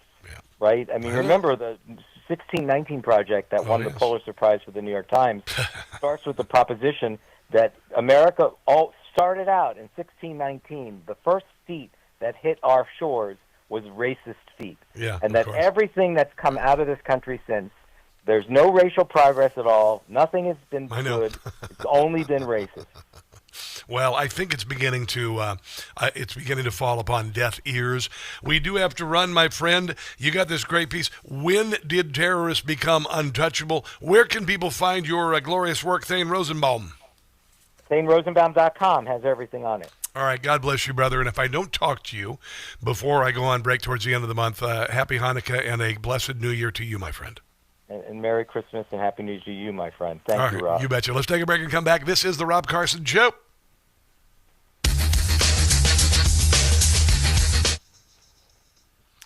His conversations are always so good, right? Just good stuff. I enjoy it. I hope you enjoyed it. Pat Carr, hello. You guys are talking up a storm over here. Let's see. Let's see here. You guys are talking about the vaccine over on the Rumbly-Roo. I did not get vaccinated, and I will never get vaccinated, so screw that. Look at all the comments on frickin' Facebook. Holy hell. Lots of comments on the Facebook. Sandra D. What's going on, Sandra D? So grateful every day for my strength and dedication and anybody else who has it. Yeah, good for you, good for you. Racism card. Hold on a second. It's such a pain in the butt to read the comments on Facebook because the window is really tiny and I'm trying to open it and it won't open. Damn it! What's going on the YouTubeage? America Marzi. MAGA is your worst nightmare, lefties. Yeah, you're true. Exactly 100% right. This is why they're pitching a fit. This is why they're dying, kicking, and screaming, trying to drag us into hell because we're exposing all of their massive corruption. We are. I told you this. It's funny. On his Newsmax show, Rob said, clean up on aisle 46. Funniest thing ever. Yeah, I use that about Joe Biden's presidency. Yep.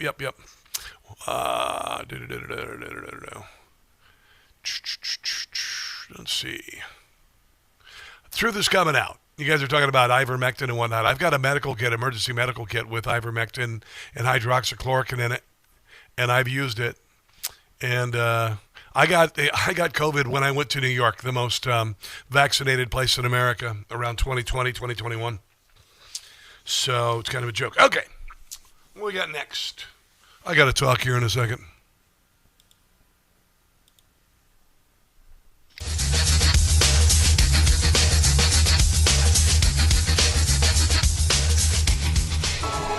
We have a special Jim Gossett parody about the narco-terrorists. I'll play that for you in a second. Democrats are defending them. They found a new love. It's beginning to look a lot like Christmas. Michael, you're killing me, man. Everywhere you go. That voice is velvet. Take a look at the 5 and 10. God. It's glistening once again. With candy canes and silver lanes aglow. Okay, right. So, a lot of people are trying to take advantage of your generosity. God knows the Somalians did it in Minnesota. You're a racist. No, I'm not. There are just a lot of scammers out there. Some of them just happen to be Somalian in Minnesota and Maine and other states around the country. But you know what? There are a lot of people online. I don't know what their dissent is, but they're going to try and steal your identity. They're going to try and steal your credit card number. They're going to try and, take your identity. Right now, WebRoot Total Protection, 75% off. 75% off. I've got it on my main computer here in the studio. I spent a lot of money on this computer. I don't want to have to afford to replace this computer. So I got WebRoot. Just go to webroot.com/Carson. Webroot.com/Carson. 75% off. Unbelievably cheap. Family protection includes toddlers, students, seniors, and other dependents. Up to $1 million in expense reimbursement for stolen funds and out-of-pocket costs due to identity theft. I had my wallet stolen the other day. It's like having your wallet stolen online. It is. Webroot.com Total Protection, 75% off right now. I believe in this company. You need to sign up for this company. Webroot.com/Carson. Webroot.com/Carson. Forget about the others. There's a million out there. None are as dependable as Webroot.com/Carson. Here's something for the narco-terrorists. And most of America are glad we're blowing them. Excess winning up. He is thinning out the drug dealing trade. Tim's on the wrong side again. In the air, bombs are dropping on drug boats. It's raining men. Venezuelans, they are failing to get fentanyl through. And in most every ocean, you'll hear. What do we hear, Jim? Exploding boats. Boom, boom, boom. Exploding boats. Bang, bang, bang. Taking out all their drug shipments. They're just trying to make a living. Maduro's sad. Been hurt bad. They're castaways, for God's sake. Soon he will be overthrown. It's like killing the professor and Gilligan. Bombing boats. Bombing boats. Their drug boats. Their drug boats. More will be blown up today. Yeah, every time a drug boat blows up, an angel gets his wings, or something like that. I think that's what the slogan is. Anyway. All right, we got another hour of the show right ahead. The FBI knew that Brian Cole was the January the 6th pipe bomber in 2021. We'll tell you why they kept it quiet. It's fairly obvious. And we'll cover that on the other side of the break. This is the Rob Carson Show.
informative, thought-provoking, and funny show in America.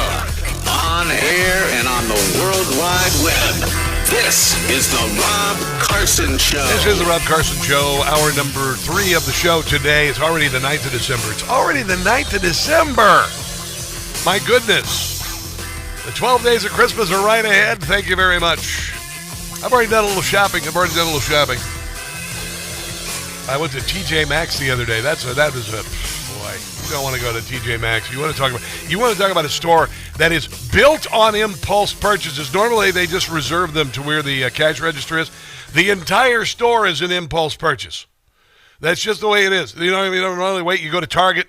You walk into Target. Target's got the little dollar section there, and that's cute. Their little dollar stuff, whatever. Maybe it's a couple dollars now. And then they don't really hit you until you get near the cash register. TJ Maxx is one giant impulse purchase. Why the hell else would I got a Run DMC style Christmas jumpsuit,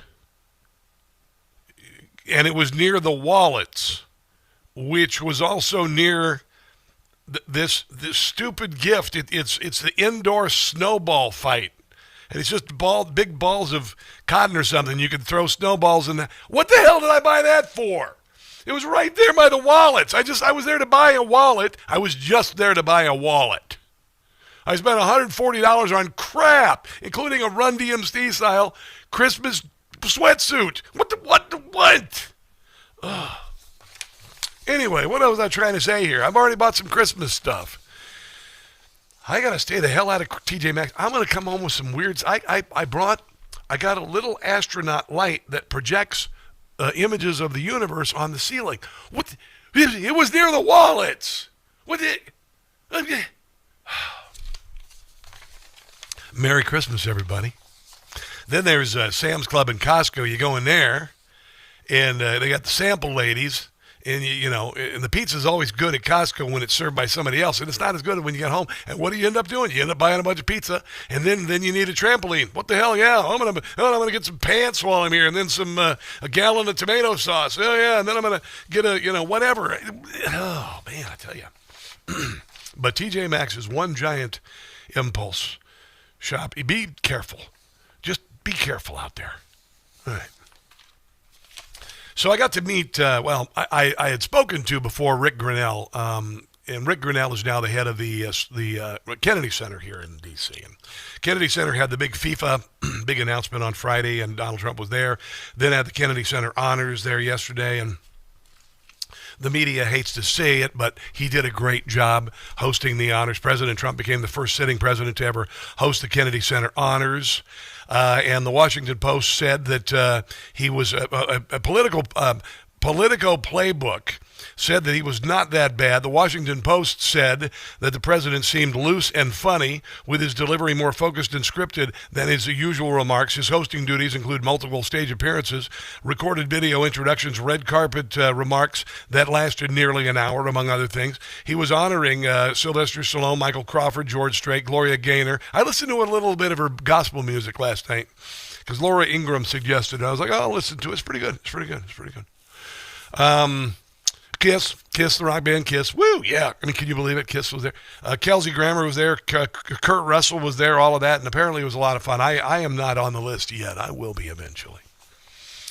But Rick Grinnell, who I got to meet at the Newsmax Christmas party, Rick Grinnell was there. Holy hell. Rick Grinnell was standing right there, and I talked to him, and I said, tell me about what's going on over there. I want to do whatever I can help to the Kennedy Center. I went there a few weeks ago. I went to an award ceremony. And it's beautiful. I mean, it's really becoming beautiful. And I went probably 12 years ago, and I saw the musical Young Frankenstein. It was terrible. And it was subpar for the Kennedy Center. Just not a good musical. But he said that he invited Donald Trump to come over and see it. When I arrived at our building, people and our engineers said we should tear down the Kennedy Center and start all over. That's what Grinnell said. And he was that bad a shape. Donald Trump came over. He says, we went downstairs, showed him the sewer system was collapsing. We have lawsuits from drivers who have driven underneath the Kennedy Center. The concrete ceiling is falling on cars. And where's the media been for the last 5 to 7 years while this place was falling apart? I can save it, Trump said.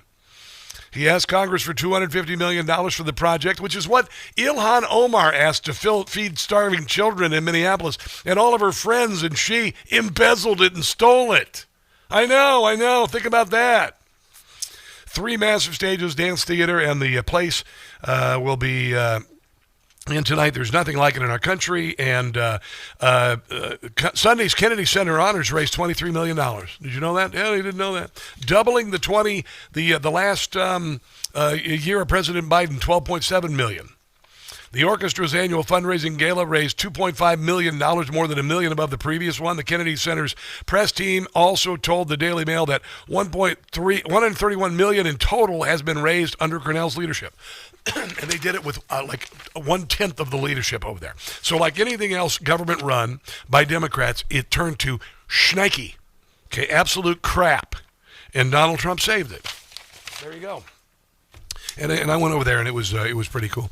Here's a headline for Breitbart. President Donald Trump says wealthy foreigners are abusing the nation's birthright citizen policy to bring their foreign relatives to the United States after having secured citizenship through their U.S.-born children. No kidding. There's no reason why we should have birthright citizenship. It'd be like saying if a woman went in labor at the Hyatt, then the child in the family should be able to stay free for life. It's nonsensical. It's never made any sense to do birthright citizenship in the United States of America. Ridiculous. Ridiculosa. There you go. Let's go on to I want to play this real quick, and then we're going to talk about the January the 6th pipe bomber, who the FBI knew was.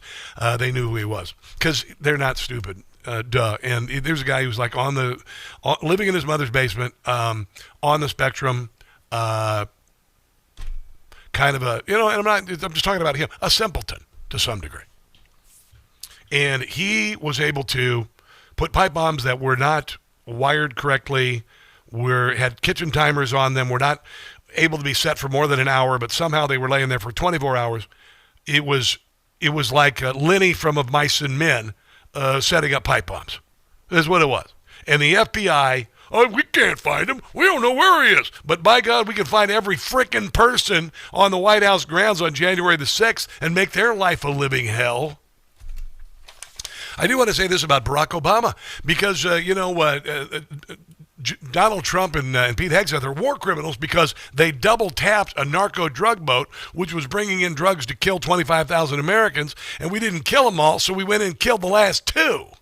But Barack Obama was a little more cavalier about killing civilians when he was the president. Much of the criticism about drone strikes, both here at home and abroad, understandably centers on reports of civilian casualties. Mm-hmm.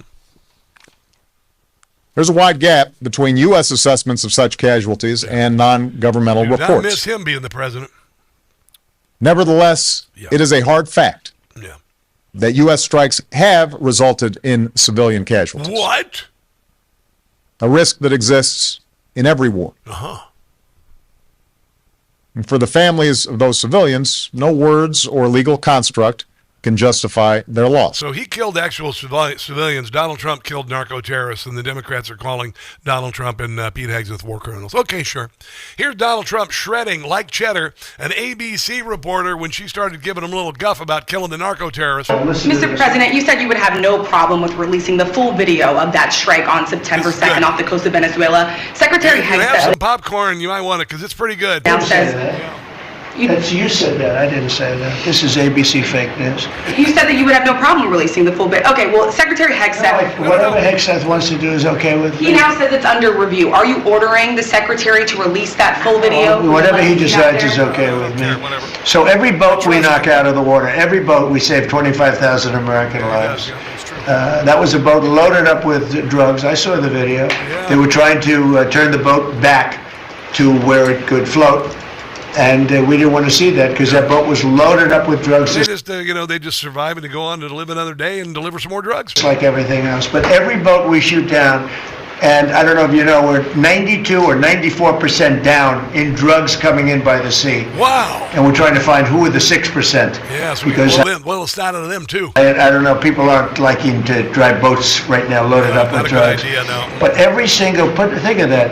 Every single boat we shoot out, on average, we save 25,000 American lives. Do you feel okay about that, Court? Keep us safe. Okay. I know my man. What about you? Are you okay with that? Are you committed to releasing the full video? Didn't I just tell you that? You said that it was You're up the to most Secretary Hicks. obnoxious reporter in the whole place. Let me just tell you, you are an obnoxious, a terrible reporter. And it's always the same thing with you. I told you, whatever Pete Hegseth wants to do is okay with me. You don't understand what I'm saying? Are you stupid? Are you stupid? Are you what's wrong with you? I swear to God. Oh, it's just so fun. So fun to listen to him. Let's take a break and come back. This is the Rob Carson Show.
Well, we know he's a Nazi. Yes, he is. Total Nazi.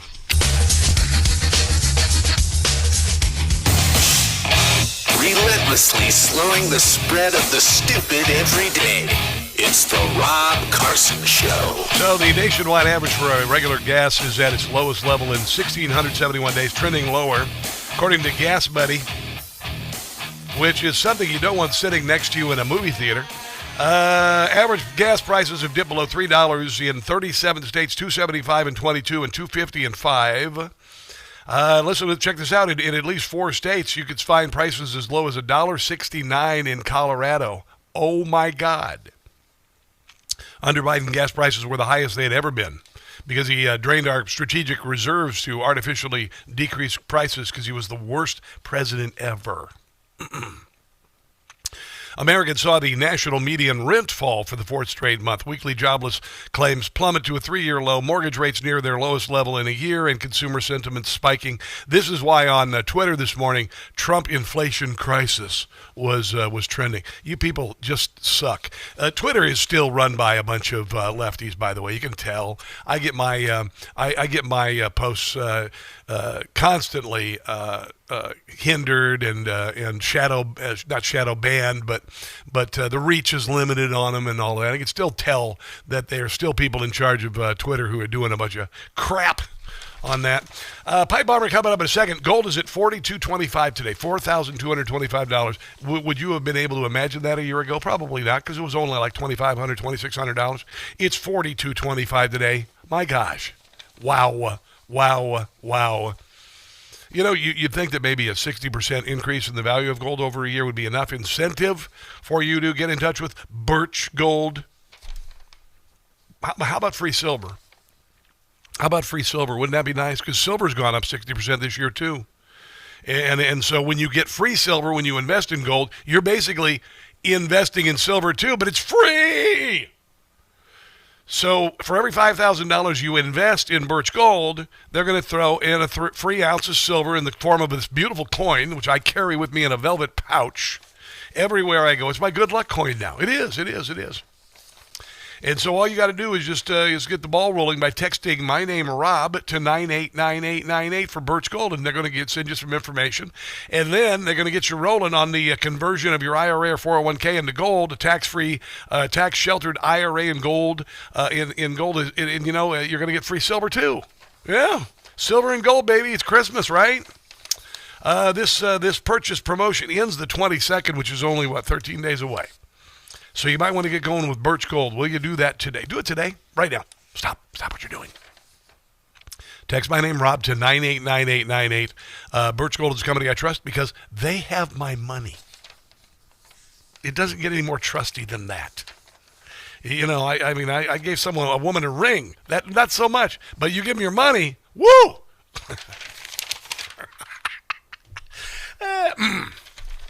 Biden's FBI knew Brian Cole was the January 6th pipe bomber on April of 2021.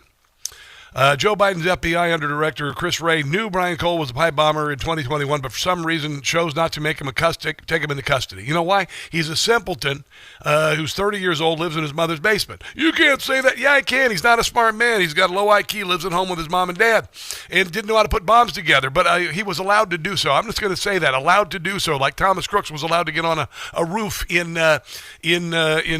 Pennsylvania. Yeah, I said it. I'm not afraid to say it. Here is Miranda Devine.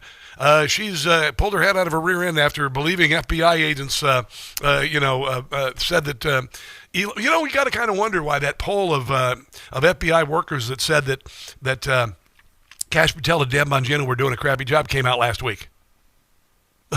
I think we know it now.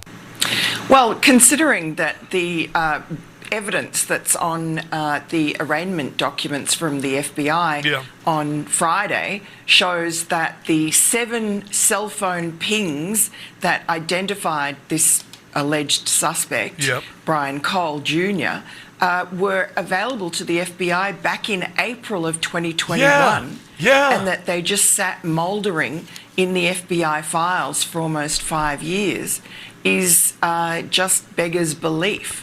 And I think as both Kash Patel, the FBI director, and Pam Bondi, the Attorney General, have said, this is at the very least, incompetence. And I think intentional negligence was one of the words they used. Yeah, I'm going to lean into that one because that's what I believe, because they're filthy, rotten, corrupt, a good share of them. Well, if you remember back in 2021, after Joe Biden took office, the obsession of Democrats in Congress and in the White House and everywhere else was to prove that the riot that occurred in... It wasn't a riot, it was a Reichstag moment. It was planned and executed, infiltrated by FBI agents. Yeah, it was infiltrated by FBI agents, 270 of them. The Capitol, which was regrettable, was much worse than that. It was, in fact, an armed insurrection. No, it wasn't. Of white supremacists, no, it wasn't. ultra-MAGA. Nope. Domestic terrorists who were, of course, supporters of Donald Trump. Yeah. And Donald Trump, of course, they tried to impeach him yet again over this. Yeah, they did. And it became the fixed narrative. Because the election in 2020 was fraudulent, you see, and they had to cover it up with a Reichstag moment and then go after Trump supporters for saying, hey, I think that the election was rigged. For the next 4 years. Because it was rigged. Which they used to try and destroy Trump and his supporters. Yeah. And they, remember, rounded up 1,500 Trump supporters who had been anywhere near the Capitol using mainly cell phone location data and video footage, both of which they had in the case of the single pipe bomber. They had very good footage. Who lived in his mother's basement about 40 miles from the friggin' Capitol. Maybe even only like 25 miles, not very far. Couldn't find him. I don't know. We could find Grandma in Sioux Falls, South Dakota, who stepped 1 foot on the Capitol grounds. We could find her. Oh, yeah, we could bring her in. We could send armed agents to visit her house and, beat the door down and scare the crap out of her. Oh, hell yeah. But, meantime, you got a savant living over in Virginia who left a, paper trail and a cell phone trail and an evidence trail that friggin' Scooby and the gang could have figured out. Zoinks! I think we found the pipe bomber, Scoob! And Christopher Wray was knee-deep in it. It looks as if they could have found him in April of 21. Yep. And they deliberately looked aside, or it could be as simple as that all resources, we do know that by the end of February 2021, resources had been stripped from the pipe bomber investigation. Initially, 13 special agents. By the end of February, it had these 4 temporary workers. Yeah. So it was because I think Christopher Wray turns up to testify to the Senate, and he just gets berated non-stop by Democrats. Why haven't you locked up these Trump supporters? And so he just figures no one cares about the pipe bomb. It could be that simple. Gotta lock him up. We don't want the truth to come out. It could be something far more nefarious because Brian Cole himself is an unusual person. His grandmother says he's borderline autistic. Yeah, they got Lenny from Of Mice and Men in custody right now. There you go. And literally they've got a kid who is being used as a patsy. Okay? He didn't know how to put bombs together. He was allowed to do it. They didn't detect the bombs, and then they sat on it while they went after Trump supporters. In January, the Sixers put him in jail for 4 years without a trial, and then just set it on the back burner until now. I got to tell you, they need to just probably implode some of these agencies like the CIA and the FBI and start all over again. I'm not kidding. Nan Hayworth from the great state of New York joins us next on The Rob Carson Show.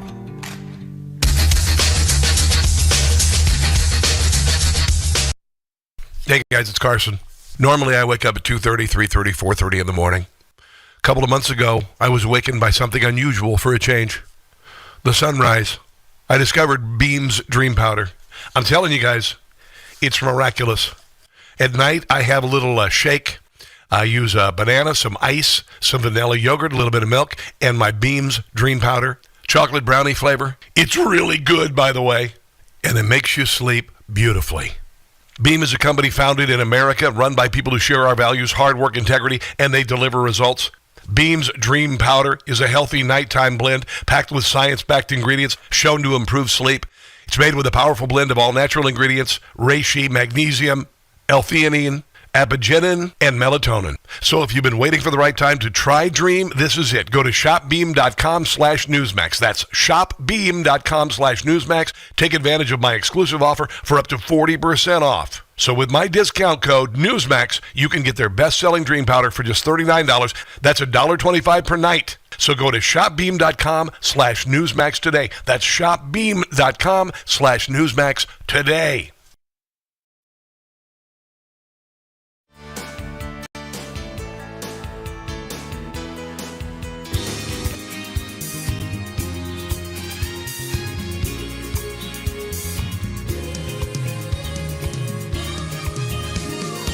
Drugs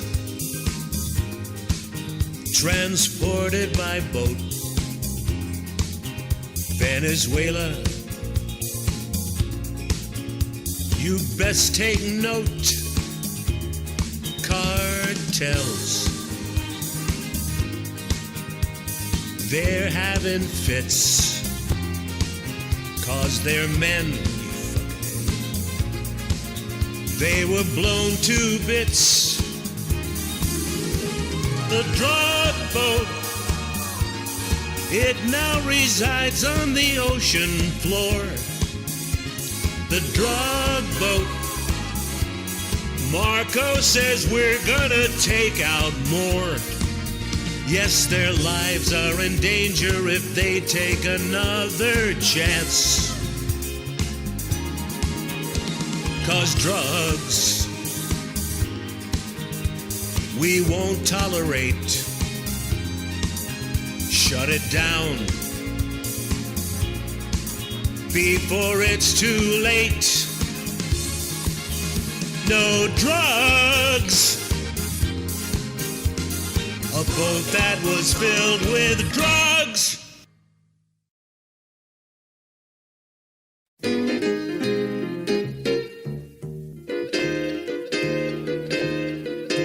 The town of Portland I said in the guard, Antifa, they are gonna get you hard. The Democrat mayor's getting in my way. Go ahead, punks, and make my day. F around and find out. F around and find out. Schumer's gonna find out. I mean business and I'll get my way. Pencil neck and Chris Ray, for your crimes you will pay. You have both been found out. Hope you get a lengthy prison stay. Listen up, Hamas, I am warning you. Break the ceasefire and you'll be through. Democrats, hang your head in shame. For the shutdown, you're gonna get the blame. F around and find out. Mess around and find out. F around and find out. In the end, I'm gonna win the day. Find out.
Rob Carson Show joining us in 1 second, the great Nan Hayworth. But first, another Christmas classic from Jim Gossett as the president about Marjorie Taylor Greene, who won't be getting anything from Trump this year for Christmas. Oh, Marjorie, you are such a traitor. What the heck? Oh, Marjorie, you turned into a hater. Your 60 Minutes interview, I didn't even watch it. Prove there's nothing you won't do. I don't even care. Oh, MTG, your TDS is showing. You're gonna get some coal in your stocking. If you keep on trashing me, your future you'll be blowing. Israel you criticize, about them you tell many lies. OMTG, OMTG, your career is over. I don't think she's going to get on The View. I don't think she's going to be a host on that show. No. Honestly, career suicide as far as I'm concerned. Nan Hayworth, first female MD to serve a full term as a member of Congress from New York, joins us on the Newsmax Hotline. Merry Christmas. How are you today? A very Merry Christmas to you and yours, Robin. It's an honor, as always, to be with you, and you could not be more right, satirically or otherwise, about MTG. Well, my goodness. This is one of the things that I did when I wrote for Rush Limbaugh, talent on loan from God, honestly, satire is not any good unless there's truth in it, and that's what we do here. Yeah. I do that, but honestly, she committed career suicide. Well, I mean, if she was going to lose an election, okay, and Donald Trump told her, you're not going to win, why would you do this? Well, because this is going to sound awful, but okay. I don't think she's terribly bright. Well, I don't doubt that. Yeah, yeah. And under such circumstances, you're not going to be discerning when it comes to real-life circumstances or good advice. Yeah. All that said, yes. She is a populist and has always been a populist. And populism can turn around to bite anyone in politics because it is emotional in a certain significant sense. Yeah. And emotions can turn, and if you feel unhappy about someone whom you perceive to be, potentially a savior, and then real life intervenes, it turns out, realistically, no one can do 100% of everything in the first 5 minutes of an administration, right? Yeah. And then it's. But you betrayed me. No, not at all. It's very much the scenario that the Jerry Springer show capitalized on for decades. Is what. Exactly. Speaking of dim bulbs, Jasmine Crockett, who barely has enough intelligence to keep her autonomic breathing system going, announced her candidacy for Senate. Listen to this. When Texas turns blue, it won't be because of any one candidate, but because of each and every one of you doing your part. Turning Texas blue is what I want to talk to y'all about today. Y'all. Now, there are those that say, ain't no way, we done tried it 50 kinds of ways. Oh, my Lord. Let me be clear, y'all ain't never tried it the JC way. Oh, my God. We used to telling us what I can't do, but they have no idea. Well, she is talking all sorts of girlfriend there. Honestly, she's a private school Deb from St. Louis, and she becomes all girlfriend when she's talking in front of different groups. Well, yeah, and again, it's so important for all of us on the rational side to set expectations for what we can do and in what kind of context and in what kind of time frame. Someone like a Jasmine Crockett is, as you are pointing out, Rob, just all emotion and vibe. She's another Kamala Harris. Ugh. But younger and, with, probably better fingernails. But, she really pays attention to, and every day she's immaculately coiffed in a variety of styles. Yes, she's unbelievable. Perfect. Yeah, she spends a lot of time on those things, but not, sadly, on actually learning and understanding the actual problems that beset the United States and their solutions, because she doesn't need to. No. She's not held to that standard. No. She's held to the view standard, which is that, if you hate, if you rail against this country, if you hate Donald Trump, if you hate Republicans, and you can be mildly amusing doing it, and you appeal to certain demographics, you're in. Wow, if I were just dumber, I could run for Congress. you're too smart, Rob. As a Democrat, I want you to hear Kayleigh McEnany's thoughts on her electability. He was, I wouldn't call him a middle-of-the-road Democrat. He was a leftist. But you're going to put up Jasmine Crockett in Texas? Yeah. This is a perennial problem of the left.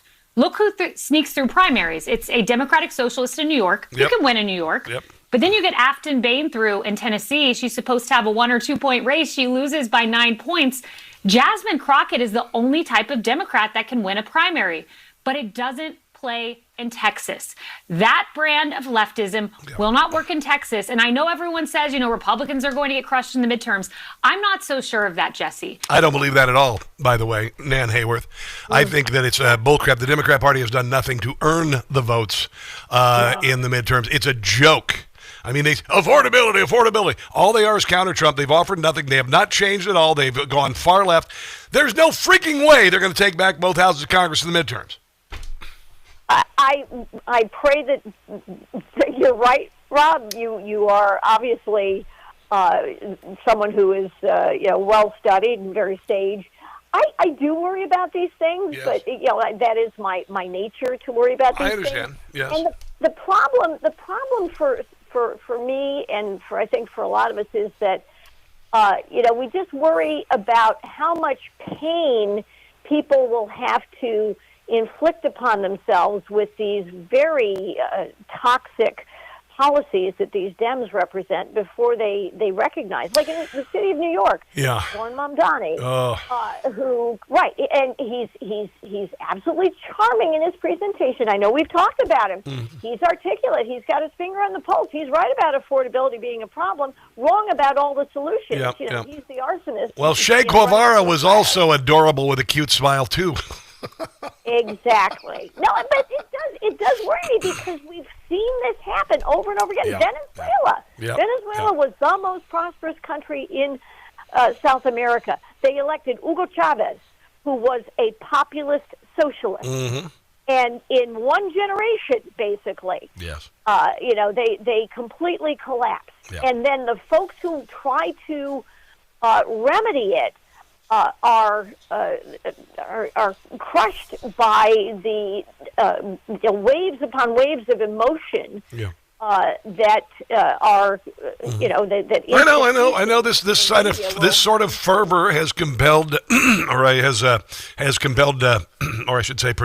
put despots in power for centuries. But I think we got a combination of things. We got a cleaning up the voter rolls and the end of the gravy train in a lot of these states. That's going to make a major difference too. And then of course the Democrats have a chase. Nan, can you hold on through the break?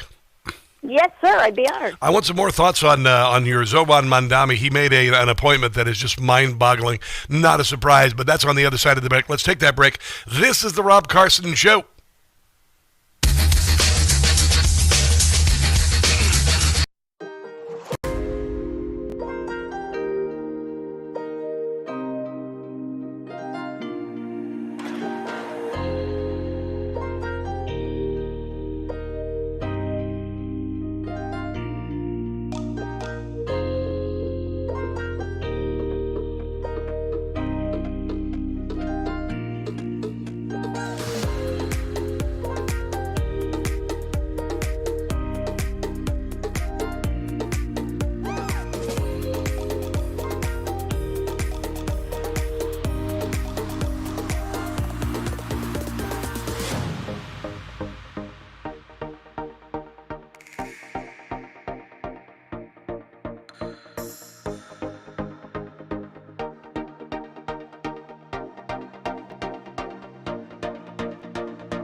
we got Governor Hot Wheels down there. Come on now. This ridiculous tyrant is trying to do everything that he can to break our democracy. It's Ted Cruz. I mean, like, this dude has to be knocked over the head, like, hard. Timo Hitler in the White House right now that thinks that he is going to become the dictator of the United States. Yeah, and I think what you just played there is one of the most important things in this campaign, is that she's done all the hard work. There are hours and hours and hours of video of her saying crazy things. So you talked about, how do we attack a woman? How do we attack a black woman?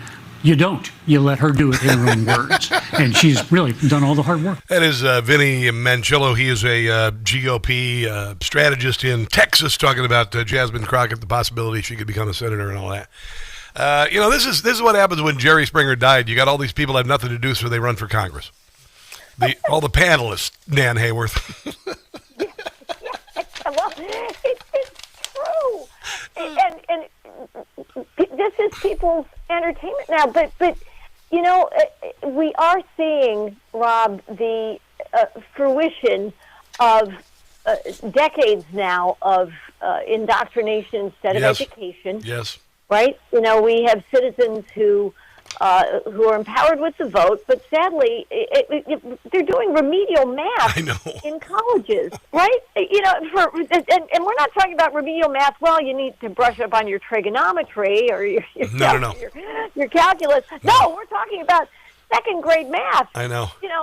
And this is so. If you can't do math, if you don't know history, or if the history that you do quote unquote know tells you that the United States is evil. That we are imbued with terrible original sin that, we have to expiate, and it starts with hating white people and Christians for starters. Yeah.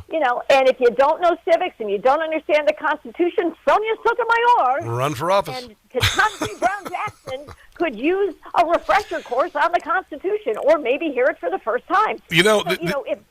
Right? It's interesting. Hillary Clinton years ago was talking about oligarchs. She's an oligarch. Barack Obama's an oligarch. Now listen, because there's only one way you can make the kind of money Bill Gates has.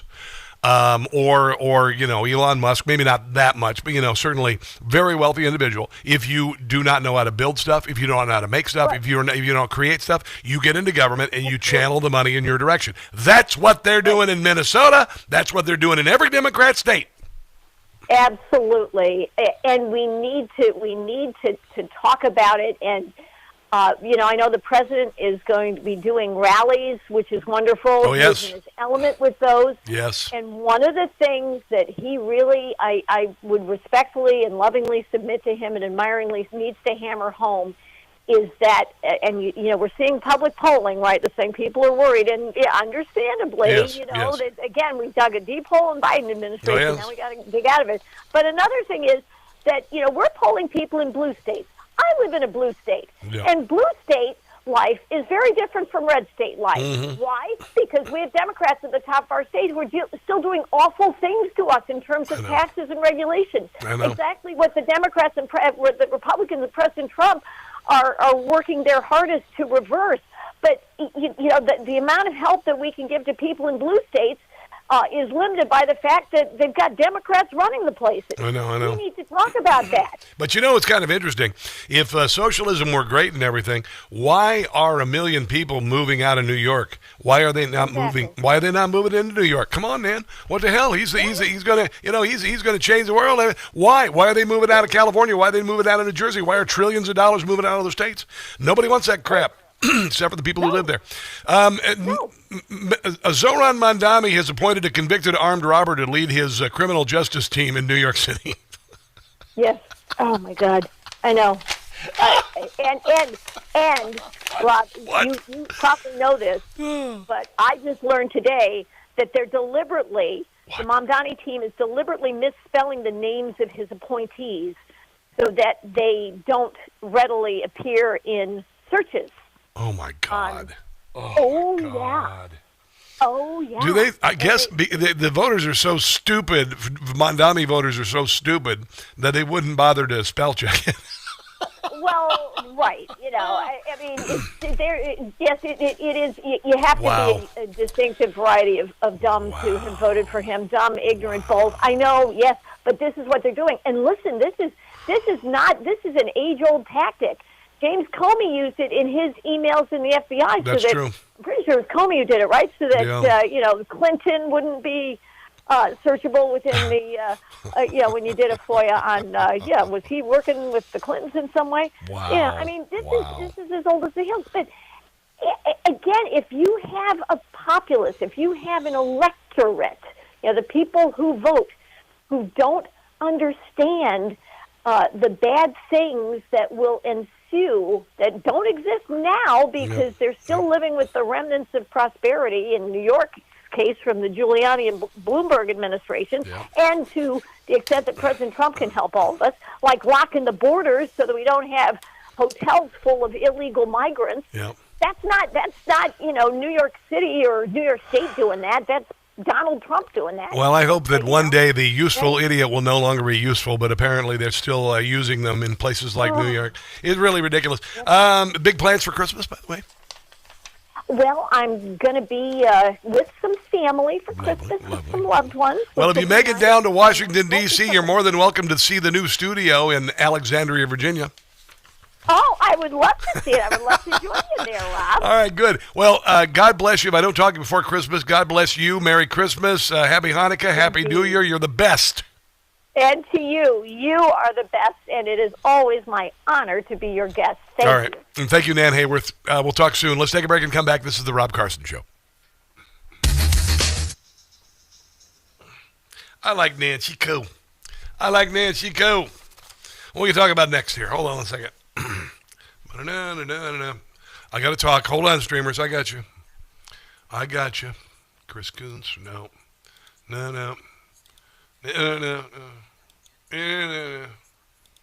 Oh, okay, that's good. Oh, okay, this is even better. I'm back. Hey, how are you? Rumbly Roo, Crunk 1952, you're very active today. Imagine my shock at the Rob. What is that? I have no idea. Rob is incredibly likable. Hit like. That's Grandma. Yeah, hit like if you would. I think I'm likable, except for if you're married to me. Either Cox or Rumble having issues. I don't know what the deal is. You getting some frozen screens going on there? I don't know, but it's good to have you watching today. Sean Syriac over on Facebook. Hello. How many new taxes this year and property tax went up? Property tax is going up majorly in Democrat enclaves. I mean, majorly. Delaware, one state in Delaware, it's going through the ceiling, or one county in Delaware, just reading, go through the ceiling. Not Sussex County, where I'm going to have a tiny home eventually. But anyway, who's watching over on the YouTube? I already talked about that. Let's go see YouTube. Kimberly Wiederhold, what's going on? You want to improve Congress? Pick 535 random names out of the telephone book. Yeah, I kind of wonder. Probably have fewer corrupt people that way, just choosing them out of the phone book, right? Yes, Dean, I know my wallet wasn't robbed. And you don't rob a wallet, you steal a wallet. You lost it in an Uber. I know that, Dean. Susan Geller, Rob, love the show. Thank you. Appreciate you. We try to have fun here. Hold on. Weekdays 3 to 6 on Talk Radio 680 WCVM. Yeah, about 320 here. 320.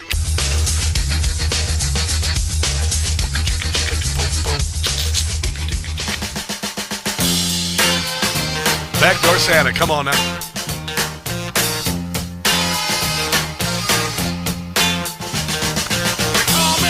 Santa, I make my runs about the break of day.